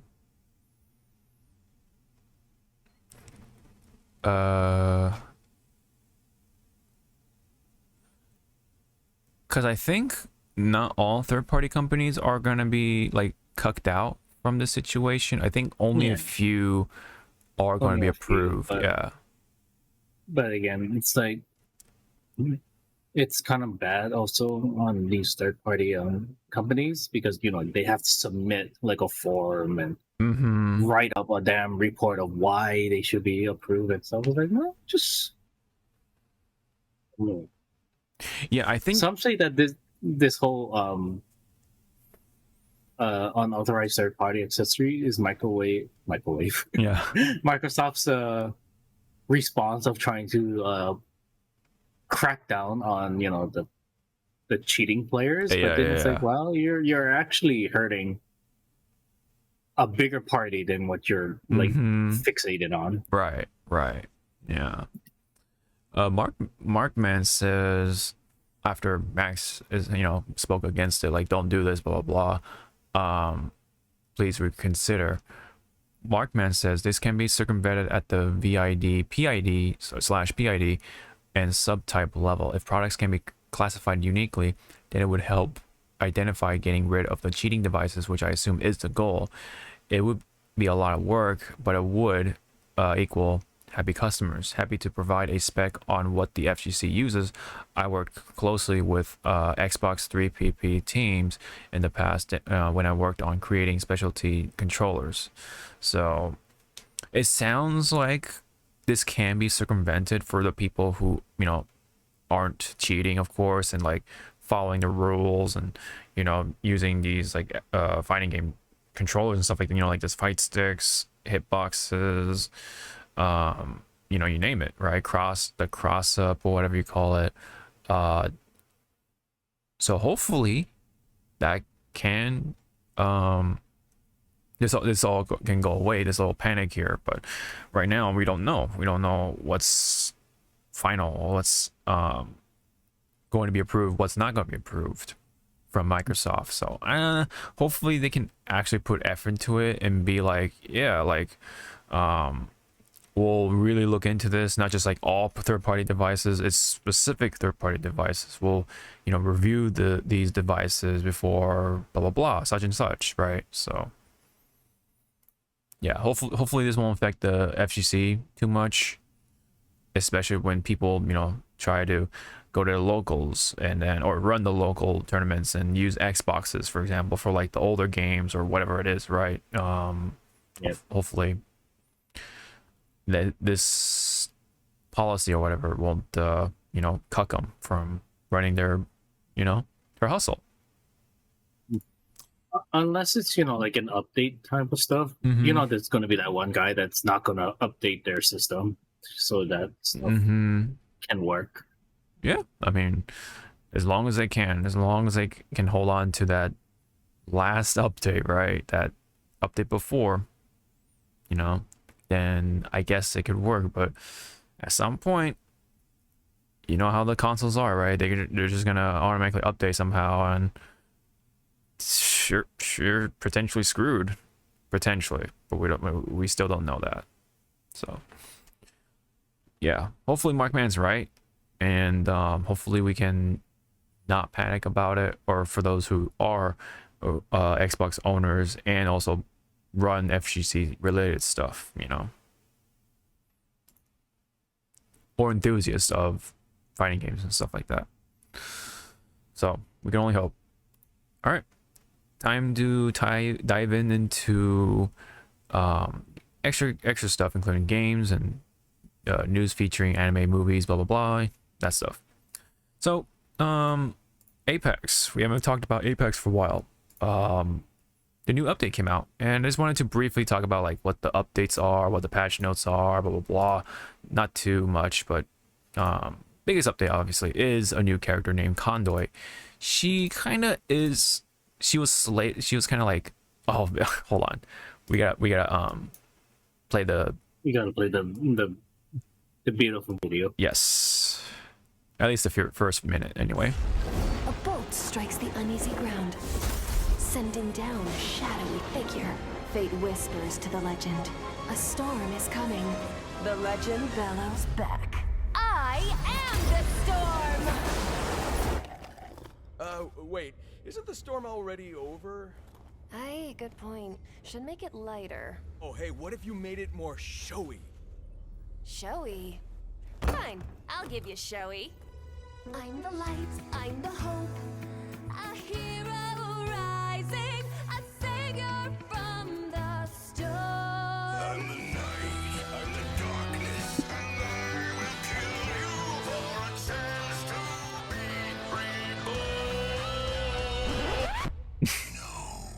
reborn. He's just right there. Yeah, but it isn't quite right. Somehow The question is, Pathfinder is like in the background, like don't talk to my husband like that. He's in a bad mood. My husband does not like musicals. Yeah, I like how like, isn't Reverend supposed to be like a really bad guy or something? But there's just Yeah, he's supposed to be like a full on like I hate you all, I'm gonna kill you. So Mhm. him just being there and not like full on going murder hobo right now is like, wow, you are restraining really hard. Mm-hmm. Yeah. It's like, yeah, these like trailers and stuff like that, they're always like kind of like in a separate timeline almost, or separate canon, because like 1 minute like, yeah, this character's like super evil like Revenant, but then this instance he's just kind of like a comedic like thing or punchline. Yeah, he's like that comedic timing. Mm-hmm. Him just singing, and then him right at the door and just like, no. He just walks off instead of just, yeah, like you said, like murdering the three of them instantly. But anyway, Murder hobo. she was supposed to be kind of like marketed as like a shield healer and stuff like that, but she's just she reinforces your shield. So like, let's say like you're cracked, right? She can actually put on a temporary shield for you for like, I don't know, I forget how long, but it like charges up. It's not instant. It charges up, it fills up your shield slowly, and then it lasts for like, I don't know, 10 seconds or something, let's just say, hypothetically speaking, and then it goes away. So you have to Oh, she's like Brigitte from Overwatch. Bridget. Temporary Bridget. Bridget. Yeah. Still funny. It's fine, it's okay. But yeah, Bridget basically like, I think Zarya kind of does that too. Oh yeah, the temporary bubble. The temporary bubble, basically like that. She's kind of like Zarya. She can actually throw out her tactical through walls, so you can like kind of see where your teammates are, and then like whoever's like the lowest shield, you automatically, you know, give them the shield or whatever. So kind of cool, very beginner friendly, because her passive lets you run fast when you're too far away from your teammates. So that's like a very beginner thing, right? So very beginner friendly. And her ult puts down these like small pillar things where within a certain radius it slows down the enemy, kind of like with Ash's shuriken ninja star thing almost, but on a kind of a bigger scale. I'm not sure if it supports you personally, but it definitely slows down the enemy, so it's like a debuff for the enemy more than anything. So she's pretty cool. I like her voice and everything. Her personality is like, you know, pretty kind of High spirited. yeah, high spirited, like not too offensive or anything like that.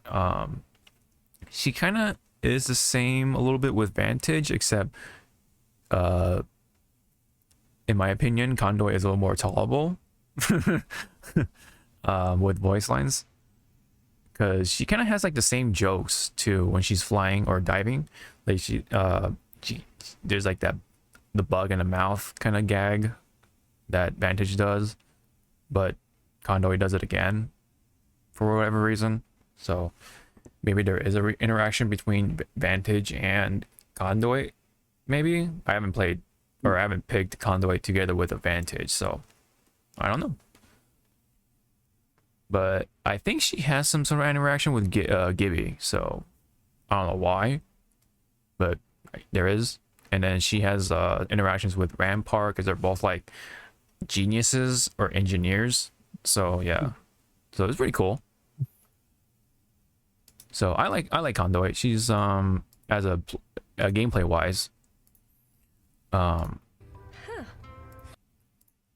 pretty inoffensive, I guess, addition to the roster. I think her legs got blown off at some point, so that's why she's running robot legs.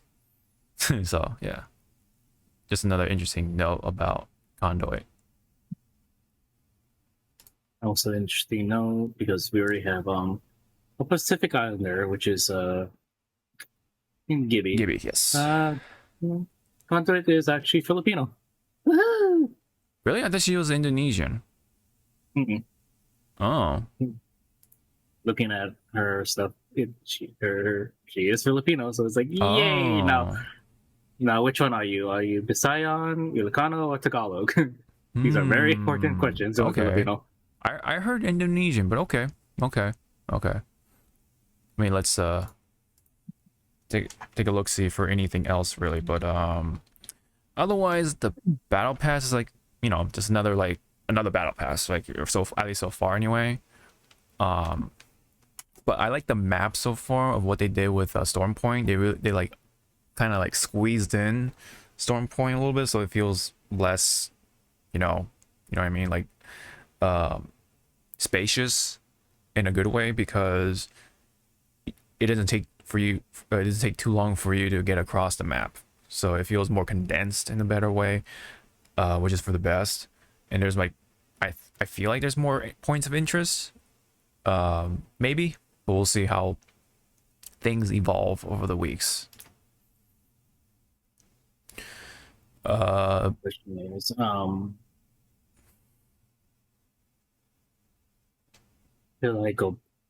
should I go back into Apex, or is it still sweaty as fuck? Right now, I think it's like that thing where, you know, when people buy that new game, there's a bunch of beginners. Like a fight, when people buy that new Call of Duty or the new fighting game, the first 2 weeks is like all beginners and stuff like that. I think you may want to get in now, just so that you can kind of get a piece of that action, to feel like you're like, yeah, you can shit on these kids or whatever. You know what I mean? So Wow.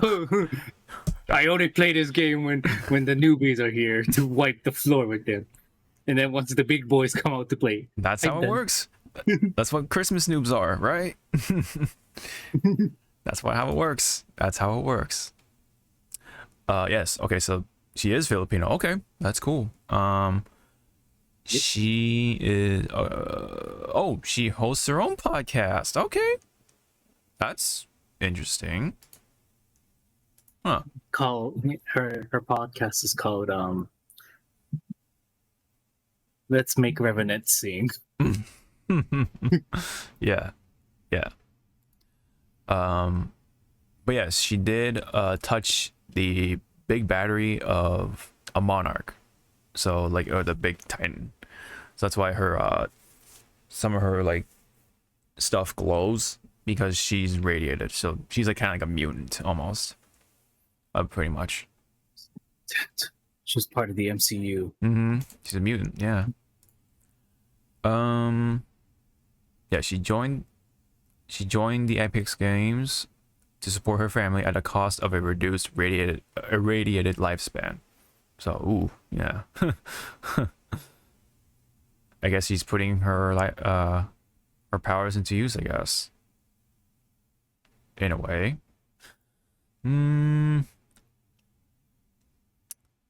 Let's see. That's about it, yeah.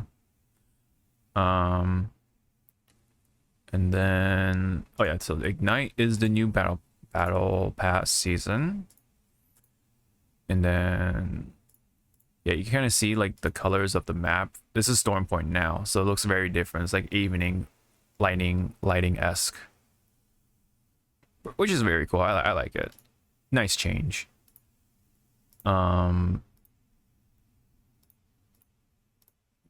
Yeah, here's the energy barricade. Deploy an array of shield jamming devices which can damage and slows enemies. So for each tick is 10 damage. So and then anything else?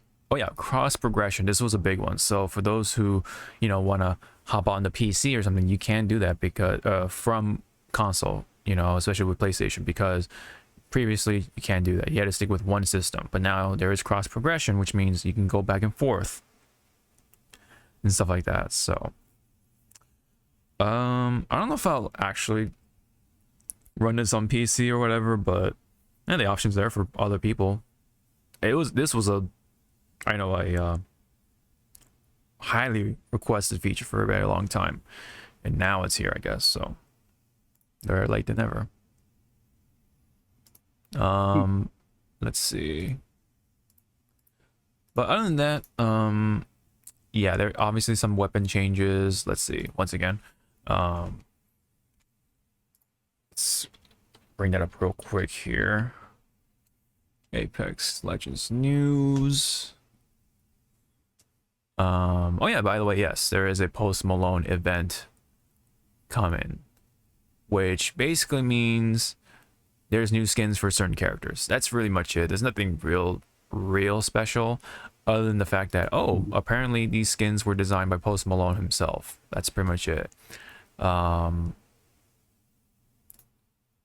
me see. There's no screenshots for it. Hold on. Let me see. Oh yeah, there it is. So here's one for Octane with the R301. Wraith, of course, with the Wingman skin. Lifeline, another Lifeline skin. On top of another Horizon skin, right? There's so many. All these characters had a lot of skins. Like, dude, I don't have a fucking skin for Bangalore. Like, come on, give me a skin for Bangalore. Come on. Already that I can buy. Come on, man. I know there are skins for Bangalore, obviously, yes, but I haven't been able to see. But yeah, it's to that point. Like, damn, some of your characters are getting cut. Yeah. I mean, it's kind of like, remember in Overwatch, like their flagship character Tracer had like the majority of the skin, and you're like, what about the others? It's like, no, Tracer. yeah, I remember that. but your other character, no, Tracer. Like, Mhm. okay, Yeah. fine then. Oh yeah, another big change to Apex is the ranked mode, where it's not just about, you know, the regular stuff. You can actually do challenges to get your rank up too, I guess. So I don't know what the challenge is. Oh, okay, so I guess these are the challenges. So so obviously, okay, so it's kind of different for each rank. So going from rookie to bronze, the alternative condition is to have top 10 placements 3 times or get 3 kills / assists. Bronze to silver is get top 5 placements 3 times or get 6 kills and then assists. Silver to gold, in 3 different matches, complete both, place top 10 and get 3 kills / assists.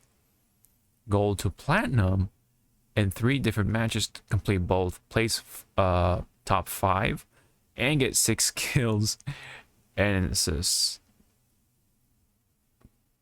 And then of course the main condition is always to win a game for any of them, I guess. But going from platinum to diamond, there are no alternate conditions, and then diamond to master, no alternate conditions. You have to win games for all these other ranks.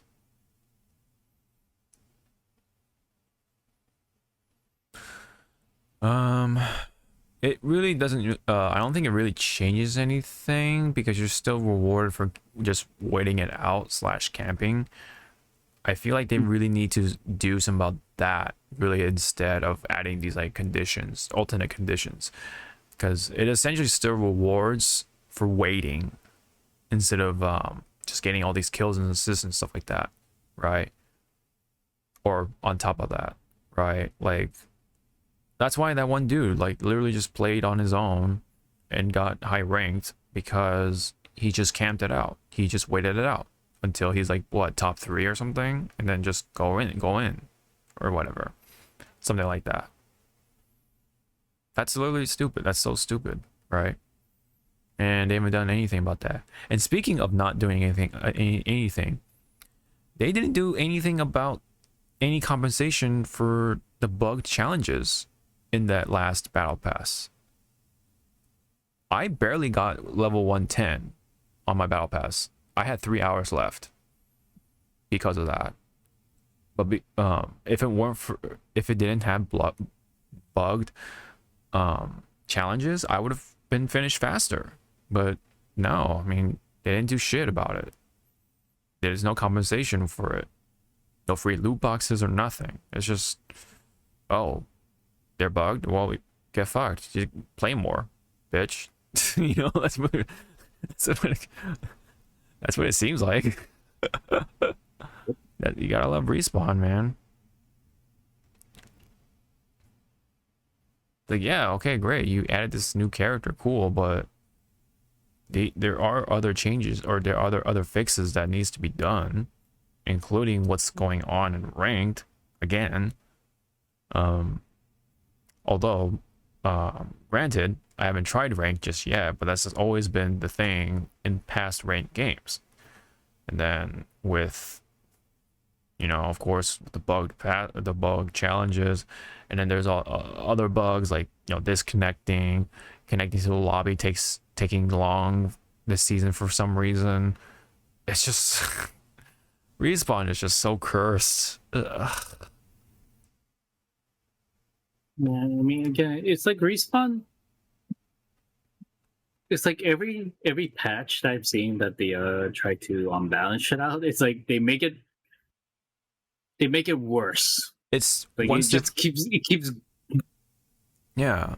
It's like you just want to shake them. It's like, what is possessing you of like not really seeing the bigger picture, and you're just Literally just one step forward, two steps back. That's I don't think it's 2 steps. I think it's like a full block back. a full mile. Walk back to your house. It's like, and it's like this. All right, here we go, guys. New patch. Why are you all the way back there? Mm-hmm. Wait, why am I still at my house? I need to go to work. Oh man, that's terrible though. Pretty much. Yeah, it is. It pretty much is.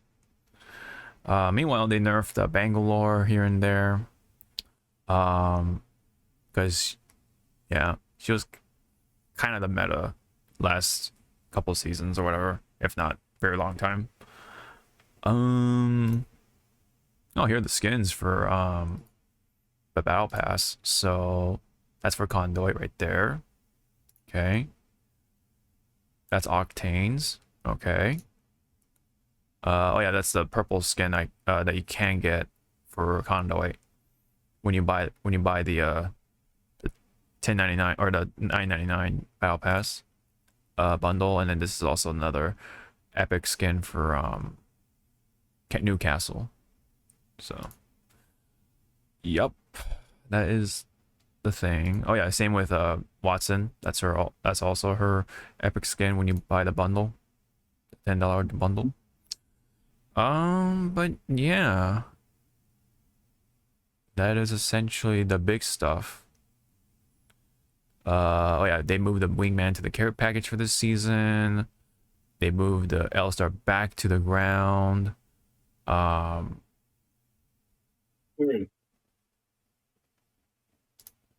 yeah, recently I got the skin on the right for Conduit.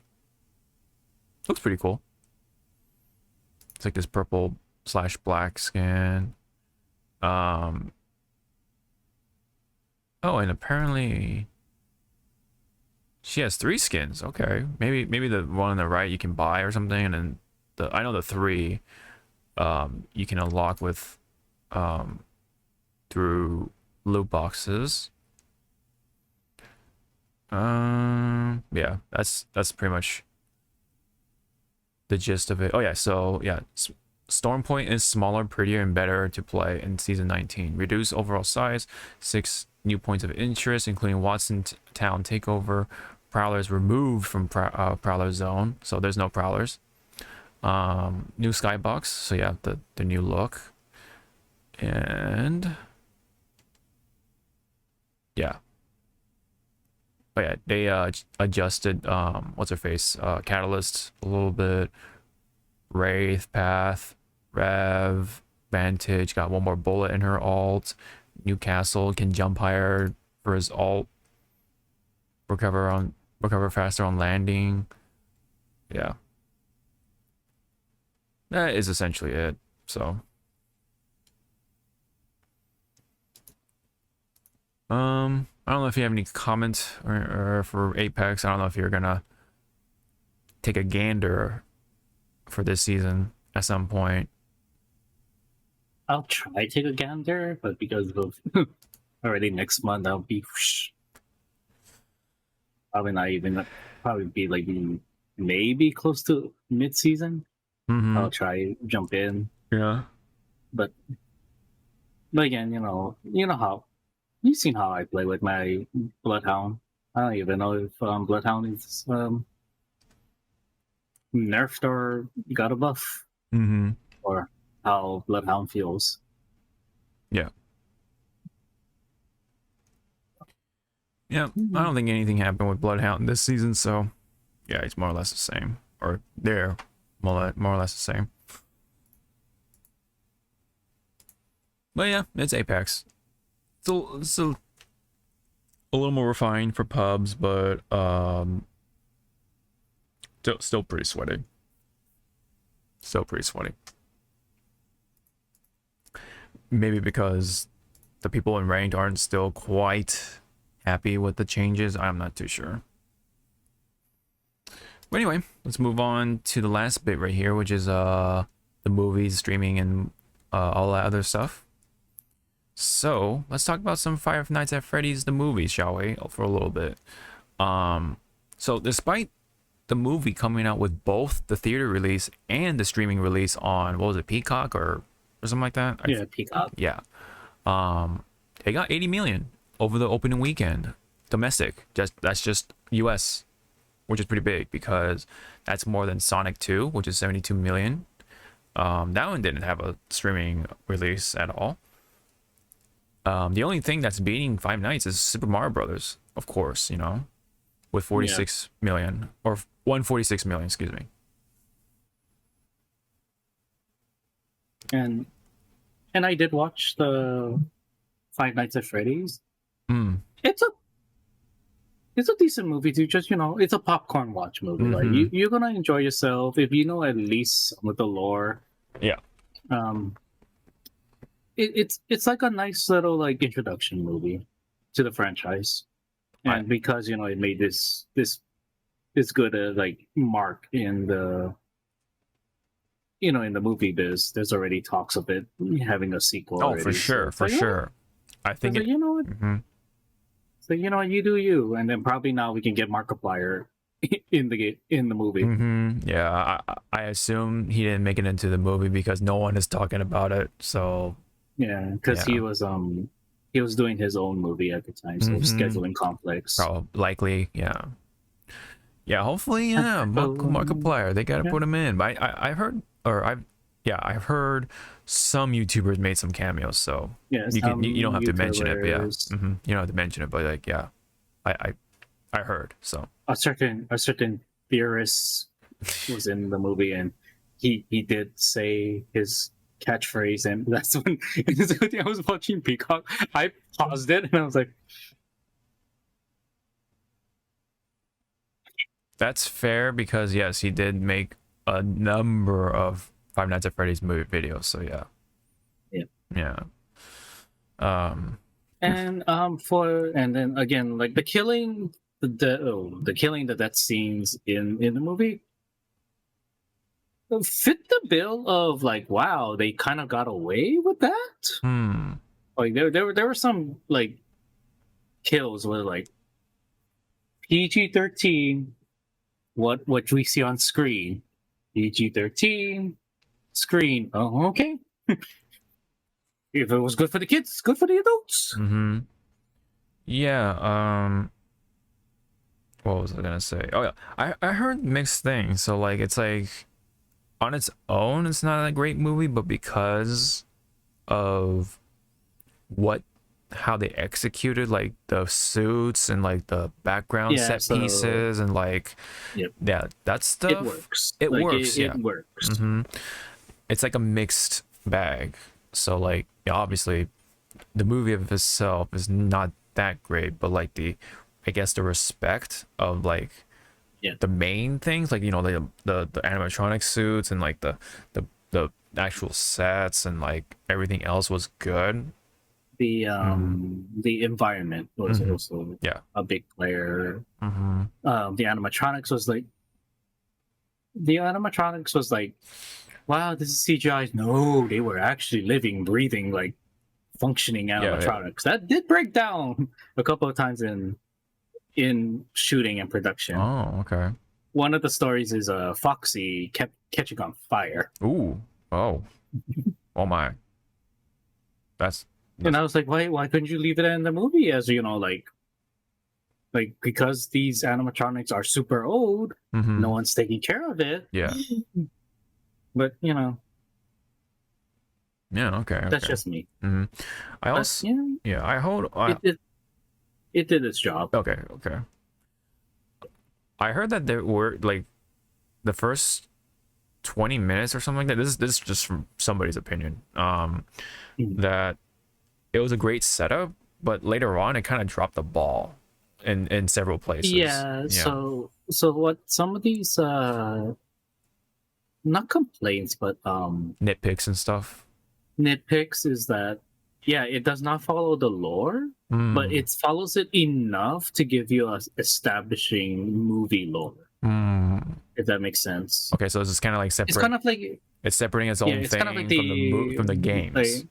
Kind Yeah, of. it's Okay. kind of like the MCU. You have your established characters. You don't really need to dive deep into it, but it'll give you enough to just like have a like a taste going like, oh, okay, I get Yeah, it. yeah, like how the comic Marvel comics is wildly different from MCU more ways than one. Okay, okay, Yeah. okay. Like it touches on points to from for those again who played the game Yeah. from start to now. Mm, That it touches on like, hey,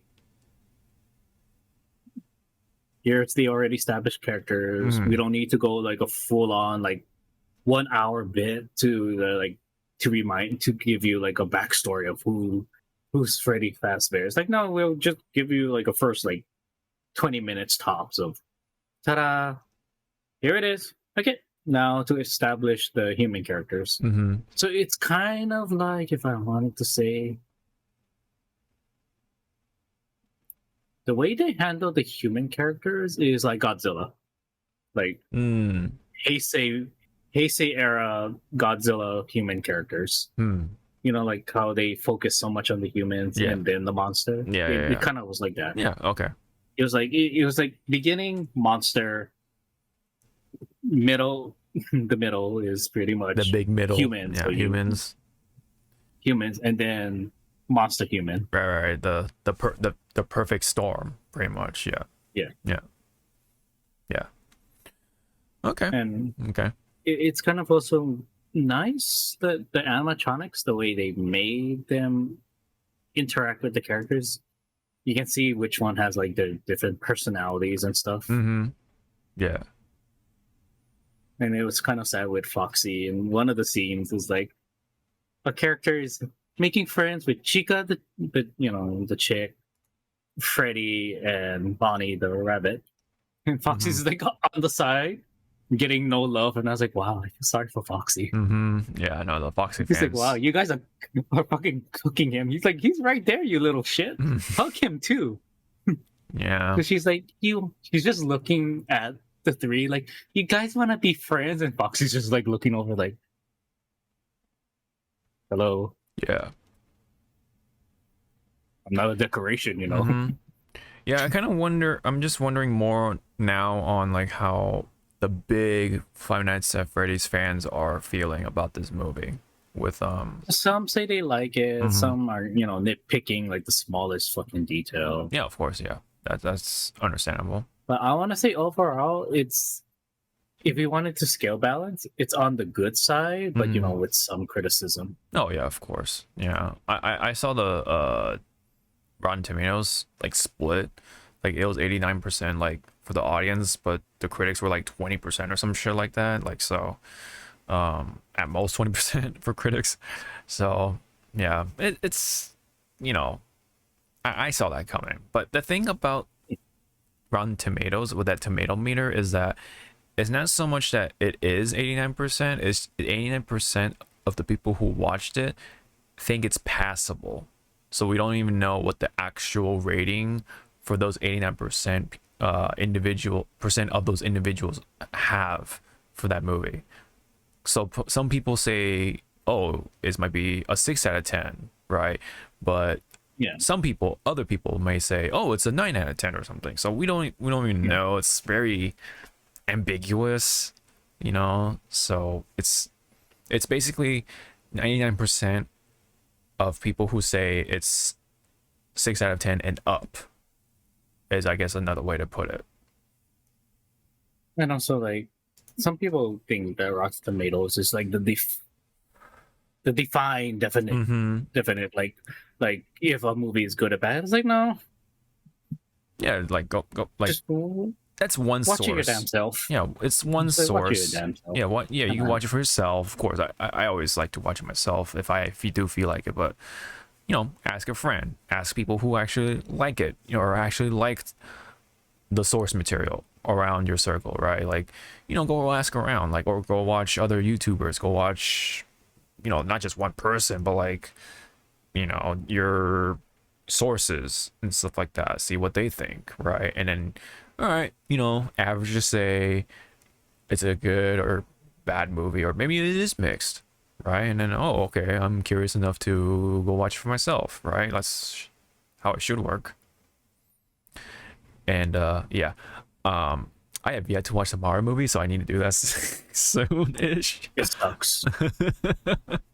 It sucks. There's your source. My word of the Mario movie is defined. It is written in the stars. It sucks. It sucks. Okay. Okay. There, I saved you an hour and 45 minutes. But speaking of which, though, I mean, what would you rate Five Nights at Freddy's out of 10? A passable 7. Okay. Passable 7. Well, again, that's because I have some knowledge of the lore. But, yeah. But I cannot tell you, like, an unbiased, without the lore involved with, like, how would it be with someone who don't know shit about Five Nights? Yeah. Yeah.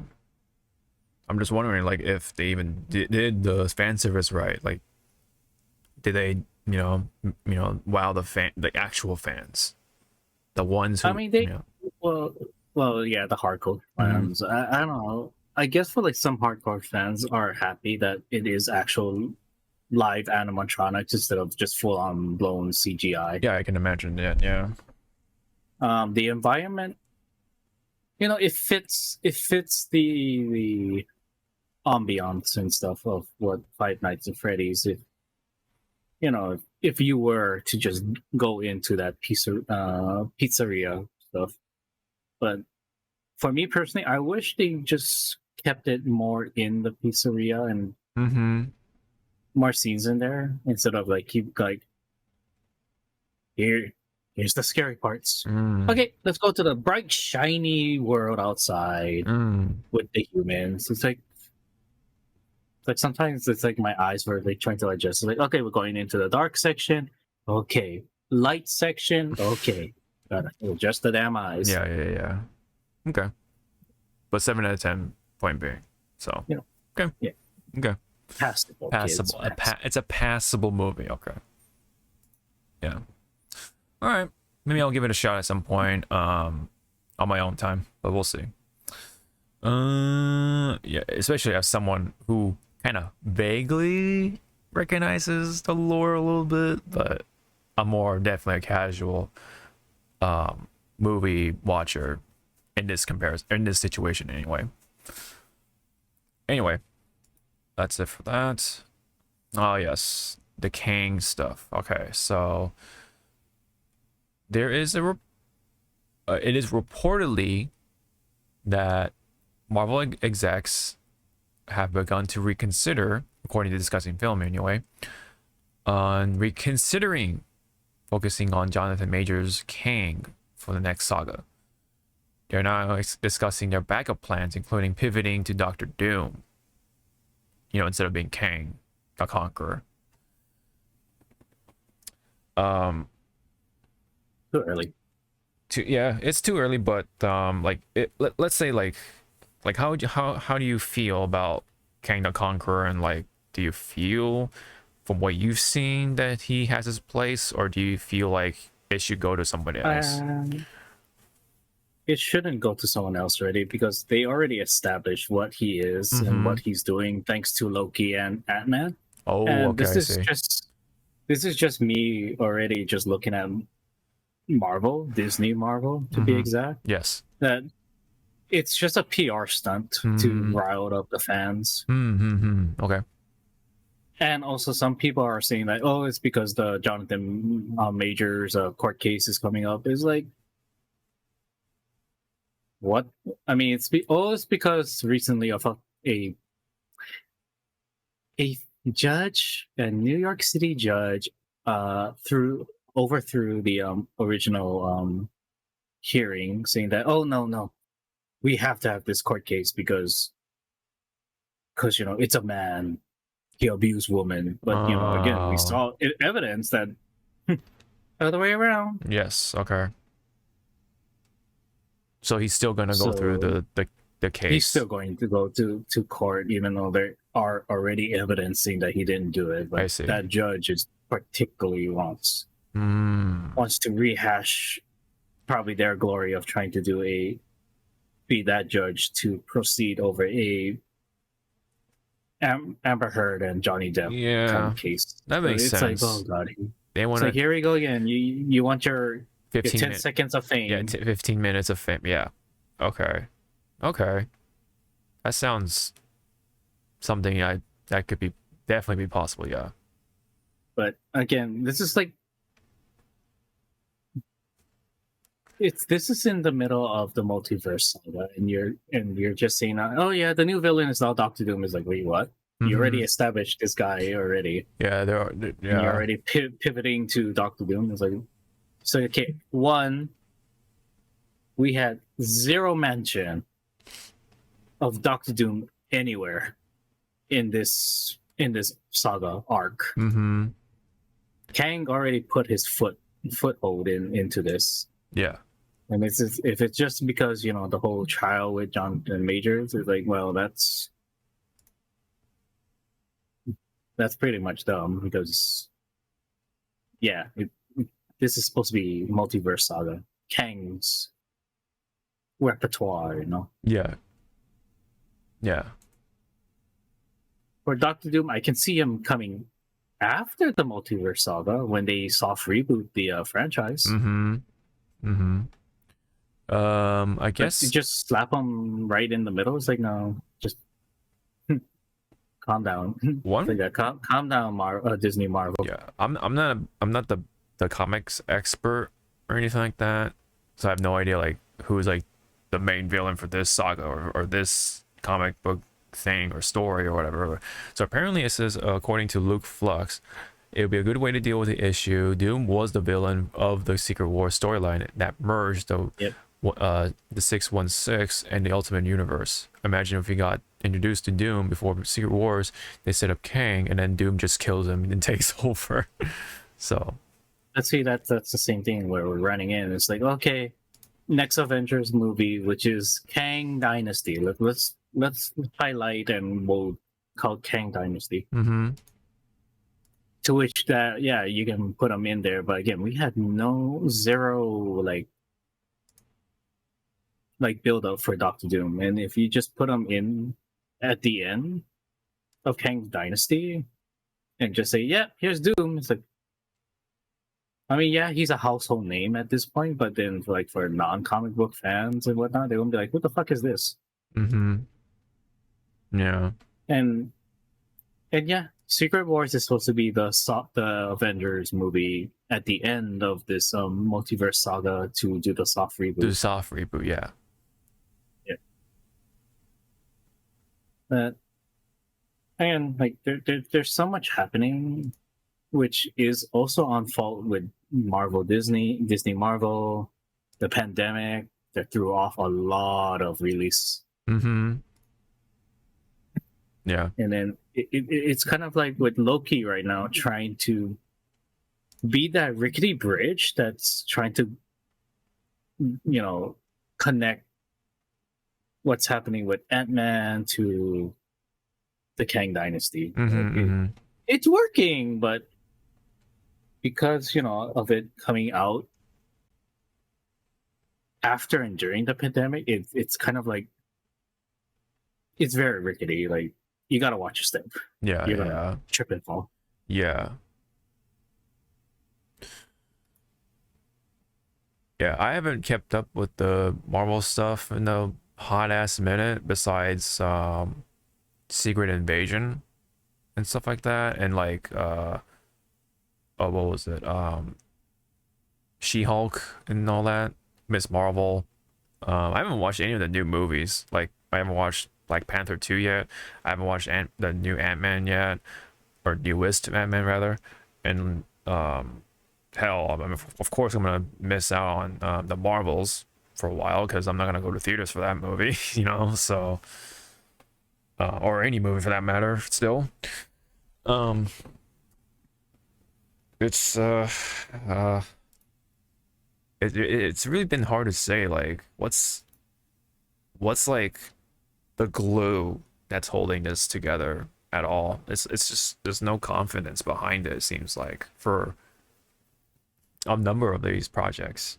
It's just kind of just like, all right, this is happening, we're hoping to just get to Secret Wars, you know. Yeah, it's like they're trying to rush for the 2 years that they couldn't do shit, Yeah. Mm-hmm. which is not their fault, but the way they're handling it is Their fault. Yeah, they could have gone about it better, definitely. And then there are some people saying that, well, just recast Jonathan Major. They did it with the actor who played Rhodey. We made it to Don Cheadle. It's like, well, two different Situations, yeah. two different situations. One, the original actor that did play Rhodey, apparently people said that he was really hard to work with and he was demanding too much. Yeah, that was like they couldn't reach their agreement or something, right? Yeah. That's what it was, I believe. Two, Jonathan Majors already they had so much PR and stuff of him being gang, so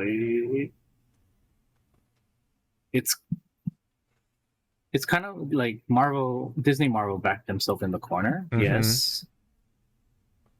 And to kind of like make it easier to understand of why people are just saying, oh, recast. They're thinking it's like how Blizzard handled the whole Jesse McCree thing. Oh, we're just gonna change his name. All done, right? No, it's not. Some people like you and I, we're still gonna call the damn guy McCree. I don't fucking call him Cassidy. Yeah. And then it's like, why are we gonna call him Cassidy when you have like past videos of people calling him McCree? Unless you're gonna go into those past videos, yeah, and audio edit, audio splice like every time they say his name. Yeah. So you can't do that. Yeah, I mean, It's like there's already an established like it's set in PR stone. and Yeah, shit. it's set in stone. Yeah. What are you gonna do? Just erase it? Just delete those videos? All right, bye. Yeah, delete the videos and re-upload them. And say new, like, and pretend it's new. It's like, no, I saw this. You just changed McCree to Cassidy. Ooh, Yeah. Yeah. Yeah, all that past hype, all that history, gone, Yep. in a snap. I mean, they could do that, but no, it's just like they know why they can't do it.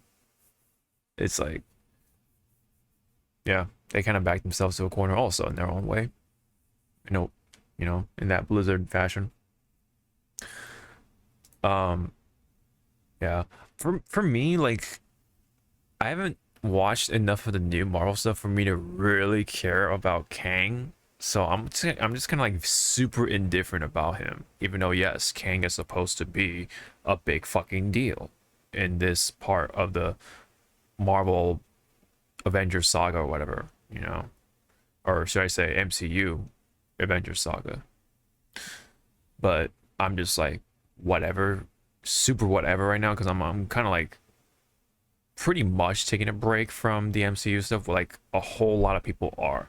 Like it's funny because like the people I've talked to at work are all kind of like feeling the same way. Like, oh, I stopped at Endgame. Oh, I stopped at Endgame. I haven't watched any of the new stuff. Oh, I haven't done this and that. Yeah, it's the whole superhero fatigue. Yeah, that's why it's so funny because I feel like that's why The Boys took off so much more because of that. I think the timing of that is so impeccable. The Boys like makes fun of that shit. So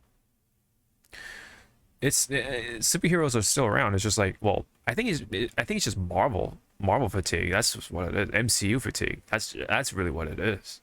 People are tired of Marvel, especially with how they're treating the recent stuff right now. So it's unfortunate, but let's hope that the Secret Wars soft reboot, quote unquote, is gonna like, hit that refresh. It's like hitting that refresh button, and hopefully that'll like, The hope at this point, like I want to give Jonathan Majors like the benefit. Like again, it's not his fault that the character is written in back to a corner. Yeah. It's how Disney Marvel is like handling like their IPs right now. Yeah. I mean, on paper, it might have sounded good that, oh, since we cannot do like major fucking movies during the pandemic, let's just do TV, Yeah. small TV Mm-hmm. TV shows to, just get people by. Yeah. That's what Disney Plus was there for, is to just get by the pandemic. Yeah, pandemic. But then again, and then also because of what happened to Jonathan Majors, it's like it's not his fault. Right. Some scumbag woman thought they could have their Amber Heard, and everyone jumps on the woman's side, Mm-hmm. and la di da. Oh shit! You need to have evidence and eyewitness accounts for all my lies to be true. Right. Oh well, I better run. I better leave the country. Oh shit! They caught me in this other country I was hiding in. I guess I gotta go back Yeah. and stand Right. trial. Right. But Yeah. again, like so many people when that happened, like already automatically blame Majors as the evil one. Mm-hmm. He did Yeah, that's this. the Johnny Depp situation all over again. And then all of a sudden, like those people that were so quick to say that he's the villain, it's like They turned. they quiet. Yeah. Yeah, they quiet. It's like where are you guys at? You guys were so vocal that it was his fault, and then once the evidence start rolling up, you guys were like, "Oh," it's like, Yeah. the heat of the moment, Yeah. See, logically men Yeah. are the assholes, and they do The- this. Like, the evil just ones, because yeah. just because you got hurt in the past doesn't mean that everyone has the same, Yeah. situation as you. Right. Yeah. Like, calm down. That's why again, like I just always wait for the court to resolve this shit. Like, let the two parties resolve it. Like, who are we to judge who's right, who's wrong, who's lying, who's telling the truth, right? Like yeah. Especially on Twitter.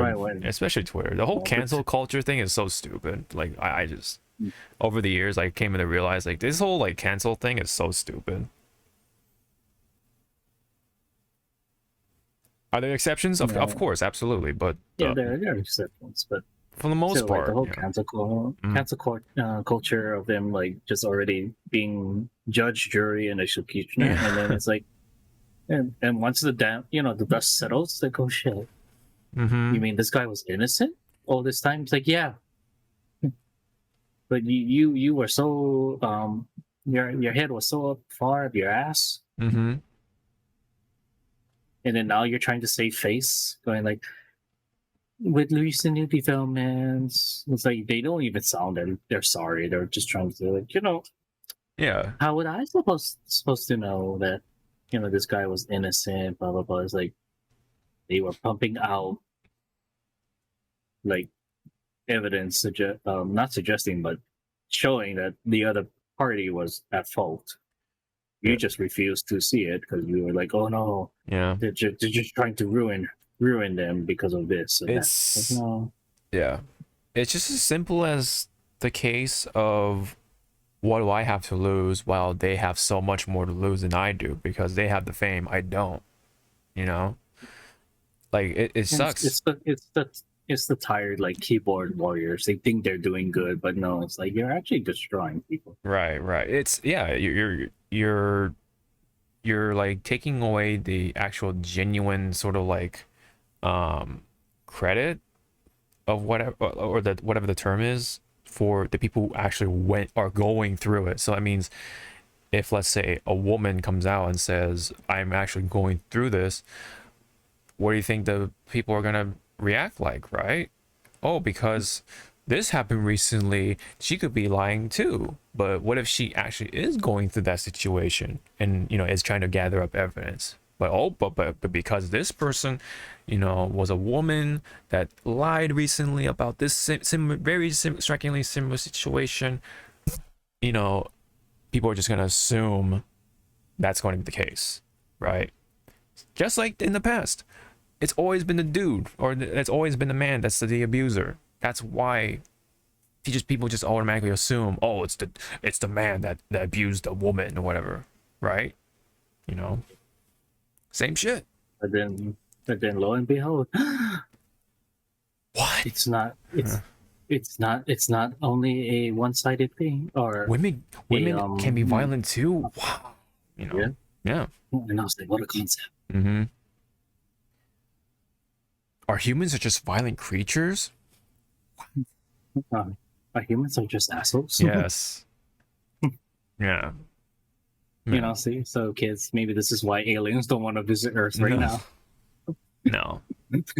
They're like watching from like afar, going like, "Do we go in now yet?" To like give these creatures the Technology. the cure for cancer. Mm-hmm. No, why not? Yeah. You're still bitching about this this court case. Mm-hmm. Really, it's been 5 years. I don't know. Yeah. So many dudes. Yeah. This exact like situation has fucked over so many like YouTubers and stuff like that have been in a situation.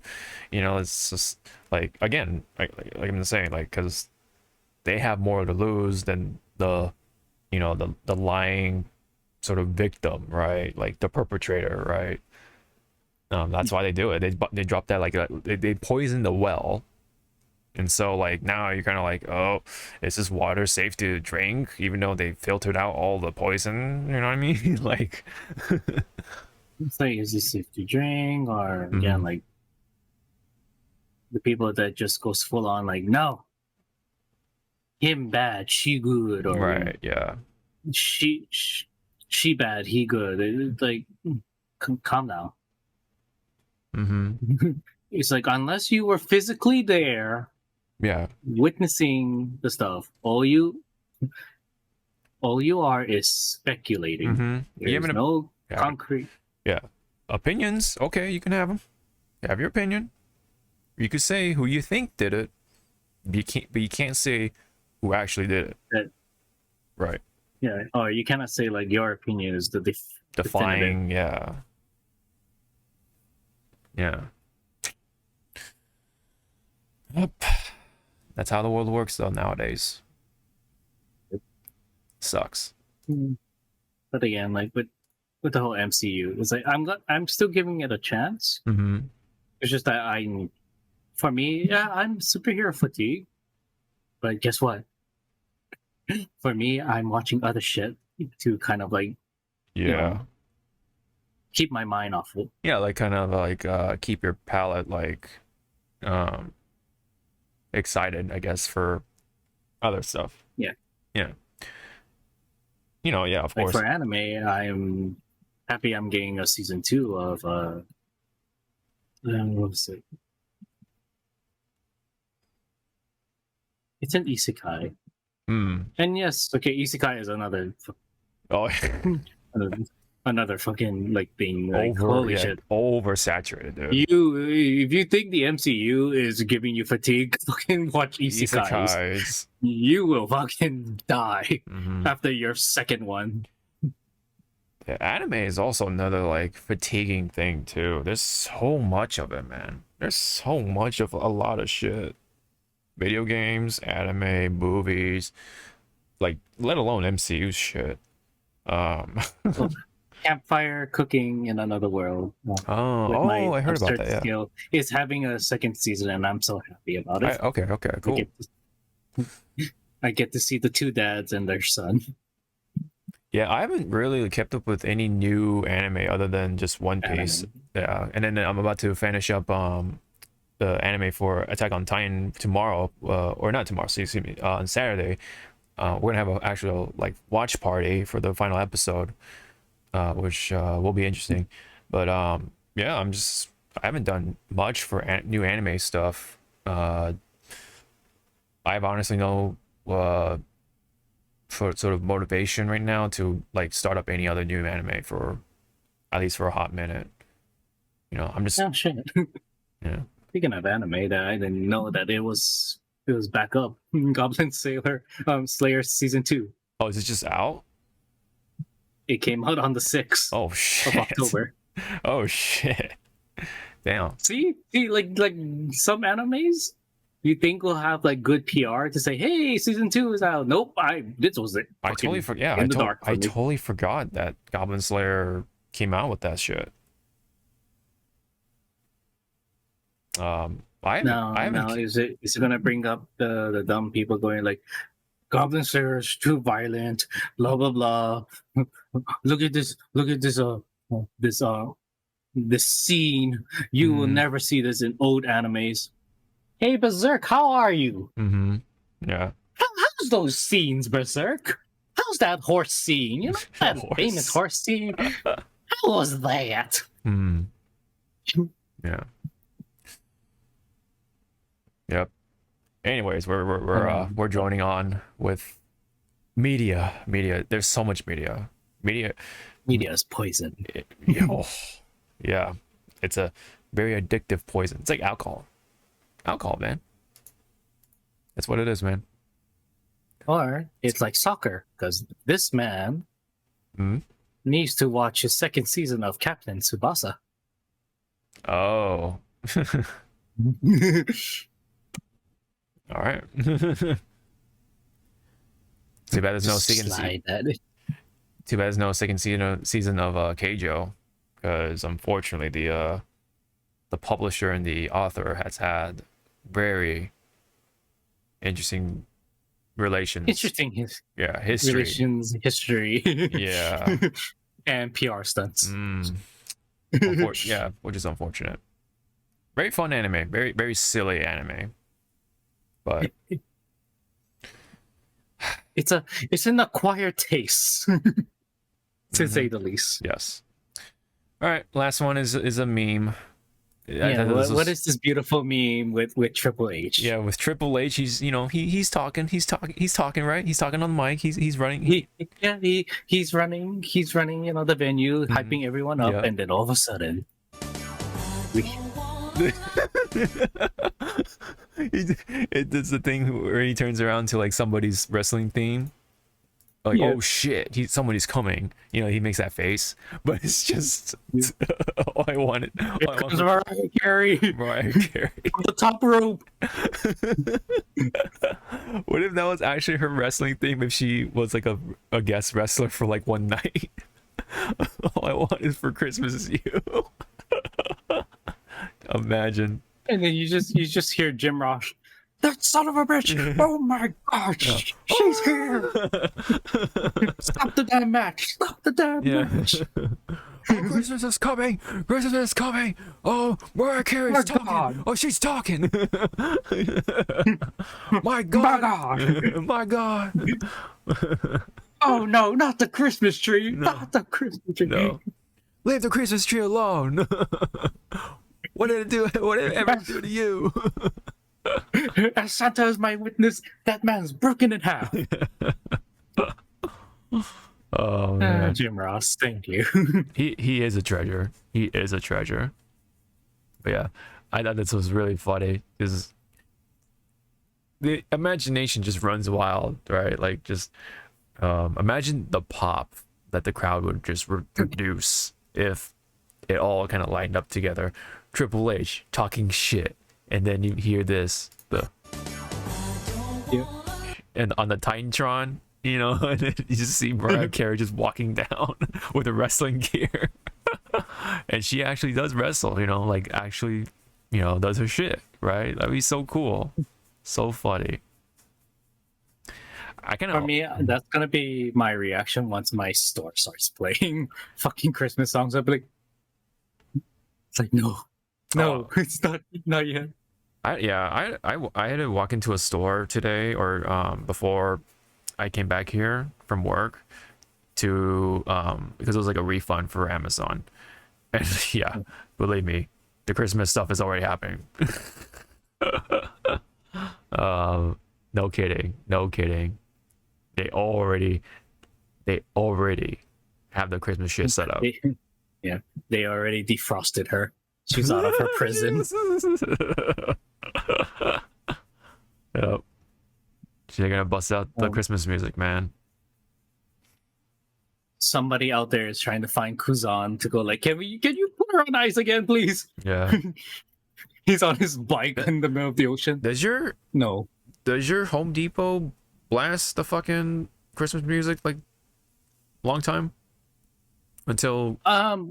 Okay, so right now, knock on wood, we have our Christmas decoration up and running, but we don't have the Christmas music yet. So we're everybody in the building is relieved right now. It's like the transition. Okay. It's the transition. Okay. But we were all betting yesterday that it would blast, but nope. It was still like local music, Hawaiian, and some pop music. Yeah. And then we saw our store manager, and we asked him like, full on, it's like, so when is the Christmas music? And he's like, it's just turned November. Calm down. And I'm like, oh, thank God, thank you. What if like as like punishment, your manager's just gonna... Yeah, he just turns it on. Yeah, just a snap of his fingers. Oh man, I'm pretty sure there are like a lot more stores already just like Christmas music on, activated, no thought, Yep. God, I'm so glad I'm working in a retail store. I don't know how crazy I fucking would get with the same shit looping over and over again. Even Mariah Carey can't save this,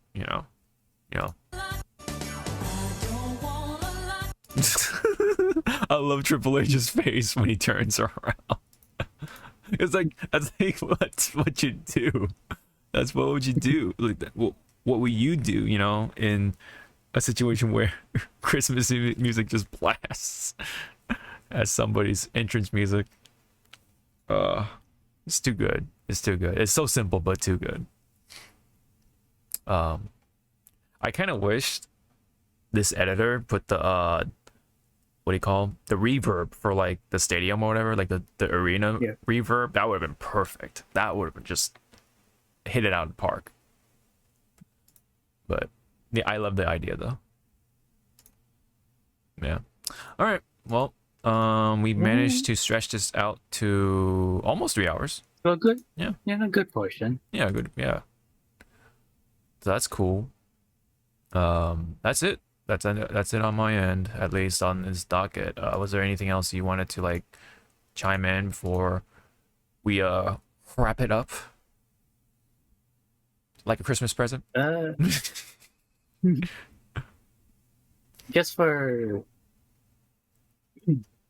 future stuff, we're probably gonna be slowing down, on the podcast in December. Oh yes, yeah, in December, yes. Because we're gonna take one of these idiots here is gonna be flying out. Hey, who you calling? No. Yeah. Don't worry.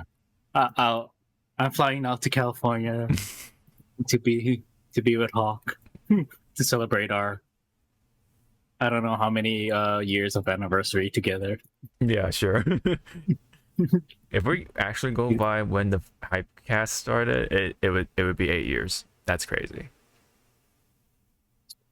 That's fucking wild. That's almost 10 years, dude. That's actually pretty fucking wild to think about.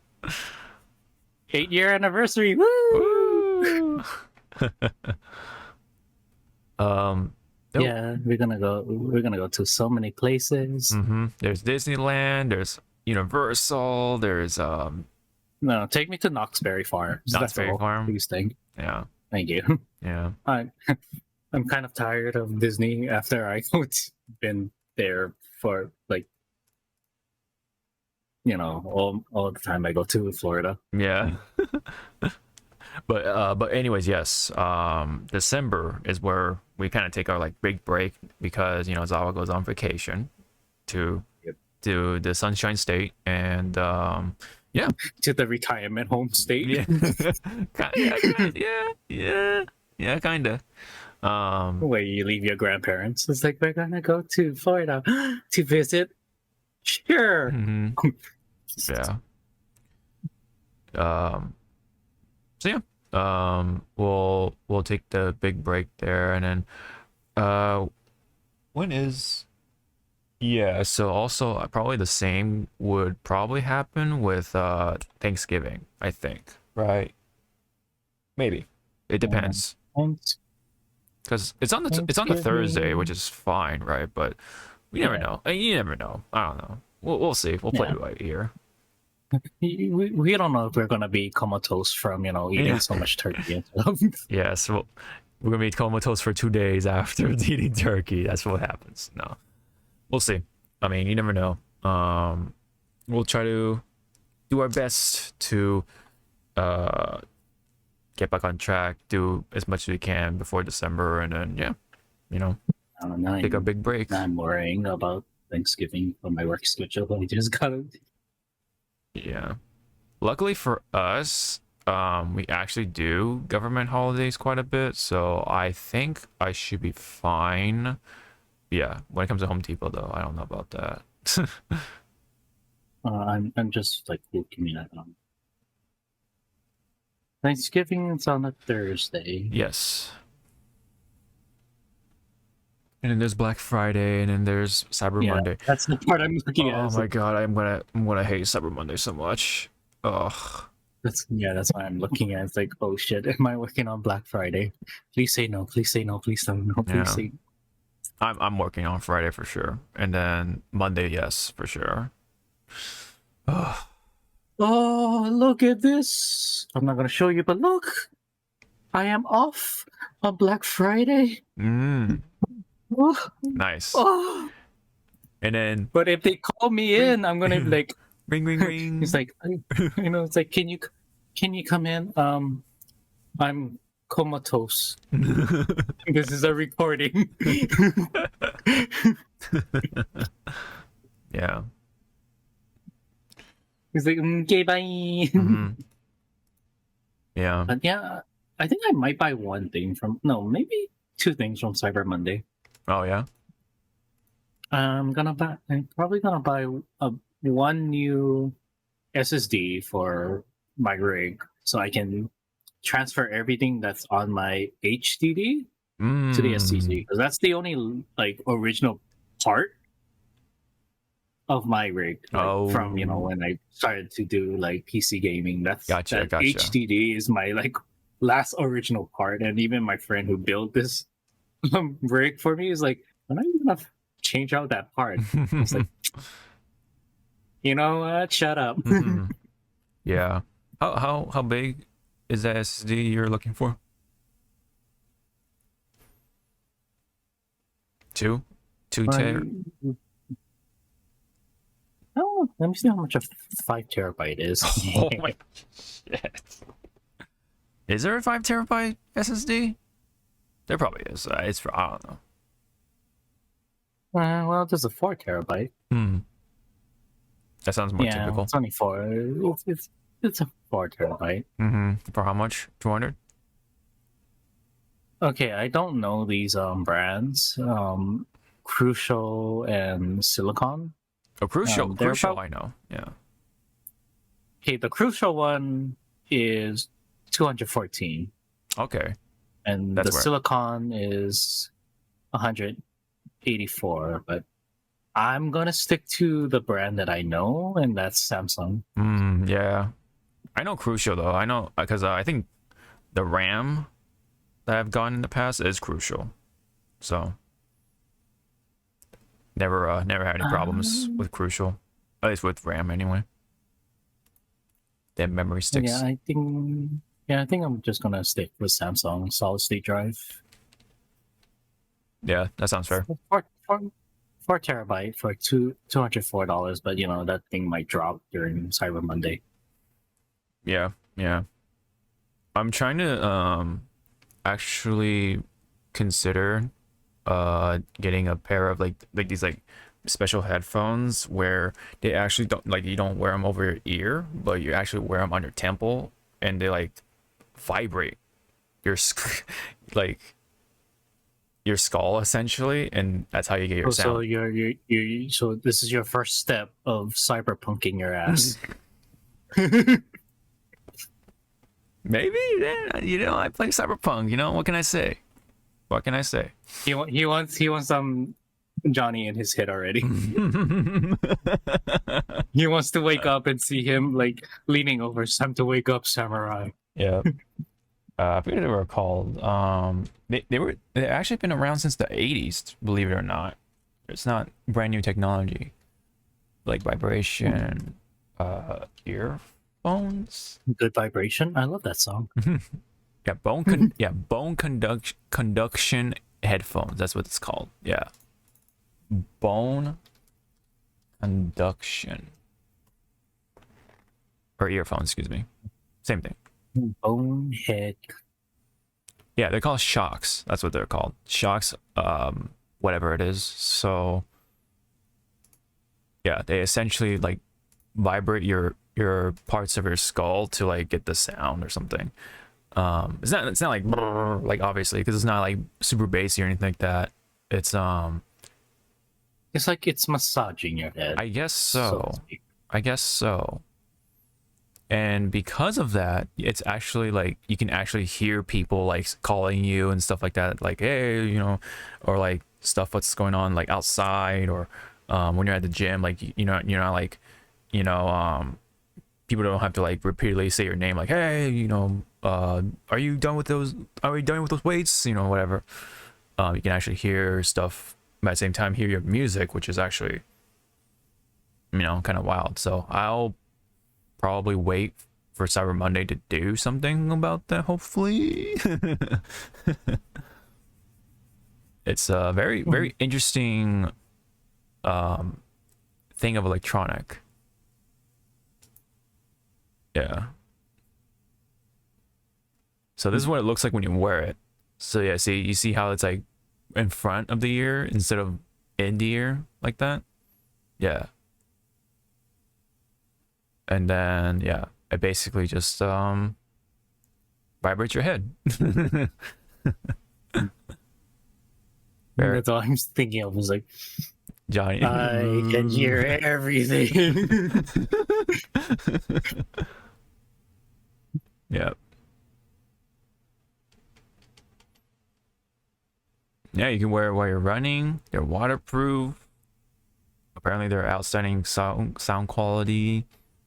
Yeah, I mean, I can imagine they're better at this point. Let me see what the Pro costs. Yeah, 170. Yeah, 179. That's the one I'm kind of looking at right now.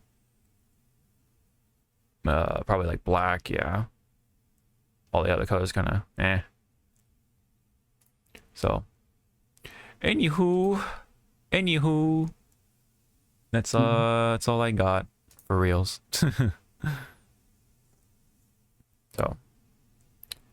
all right, let's sign off.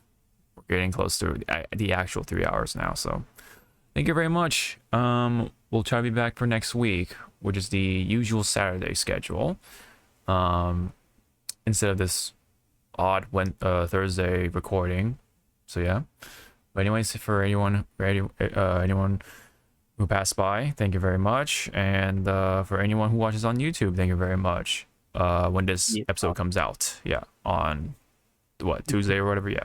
So yeah, hope everyone had a safe Halloween, by the way. Forgot to say that in the beginning, but yeah, hopefully everyone had a safe sweet Halloween. Every day is Halloween. Yeah. Well, for cosplayers, right? Because they're constantly wearing costumes. And I got leftover candy to enjoy over the month of November. So. AKA, he's gonna be one inch away from being diabetic. Yep. I got some. And he's already diving into it. I got some golden Oreos. I got some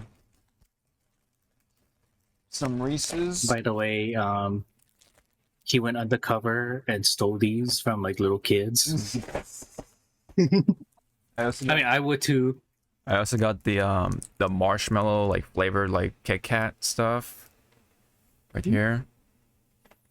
There was one house on my block. they had they had Jolly Ranchers and the Ranchers. high chews mixed in. Mm-hmm.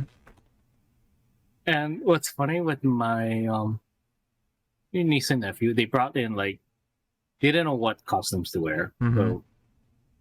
So they were like, what can I choose and stuff? And so once I heard that house had the Jolly Ranchers and I choose, I was like, okay, you're gonna wear this costume and go to that one. Okay, uncle. Comes back. Okay, hurry up, wear your next costume by. Okay. Where are we going now? You're gonna go back to that same one. Why? Why? Just don't go. No. Okay, come back. Okay, your last one. Put it on. And you want me to go? Yes. Go to that. Go to that house again. Comes back. They told me not to come to that house anymore. Give me that costume. I'll go get the damn candy then. That sounds something like that sounds like a YouTube skit, dude. That's so funny. Yeah, it sounds like a cute, but no, I was full on committed of emptying out that house's Jolly Rancher and Haichu hot. I was like, nope. Haichu is expensive here. If it's free, I'm grabbing it all. Mm-hmm. And then all they said was like, well, oh, you block. Yeah. I like the name Shocks. It shocks you. Mm-hmm. Yep. I wonder if this is the first, like, kind of like the first step that people are going to have, like, like implants Mm-hmm. Yeah. to improve their hearing, or Mm-hmm. I mean, there already are implants, but just like for the like an easier access instead of going to surgery and stuff. Yeah. Okay, I know that I'm getting hungry. It's 9 o'clock. It is that time. So, all right. Thank you very much, and we'll see you all. Oh, Candy. oh yeah. Get that candy. Yeah. Get that leftover candy. We'll see you all in the next one. Bye bye. What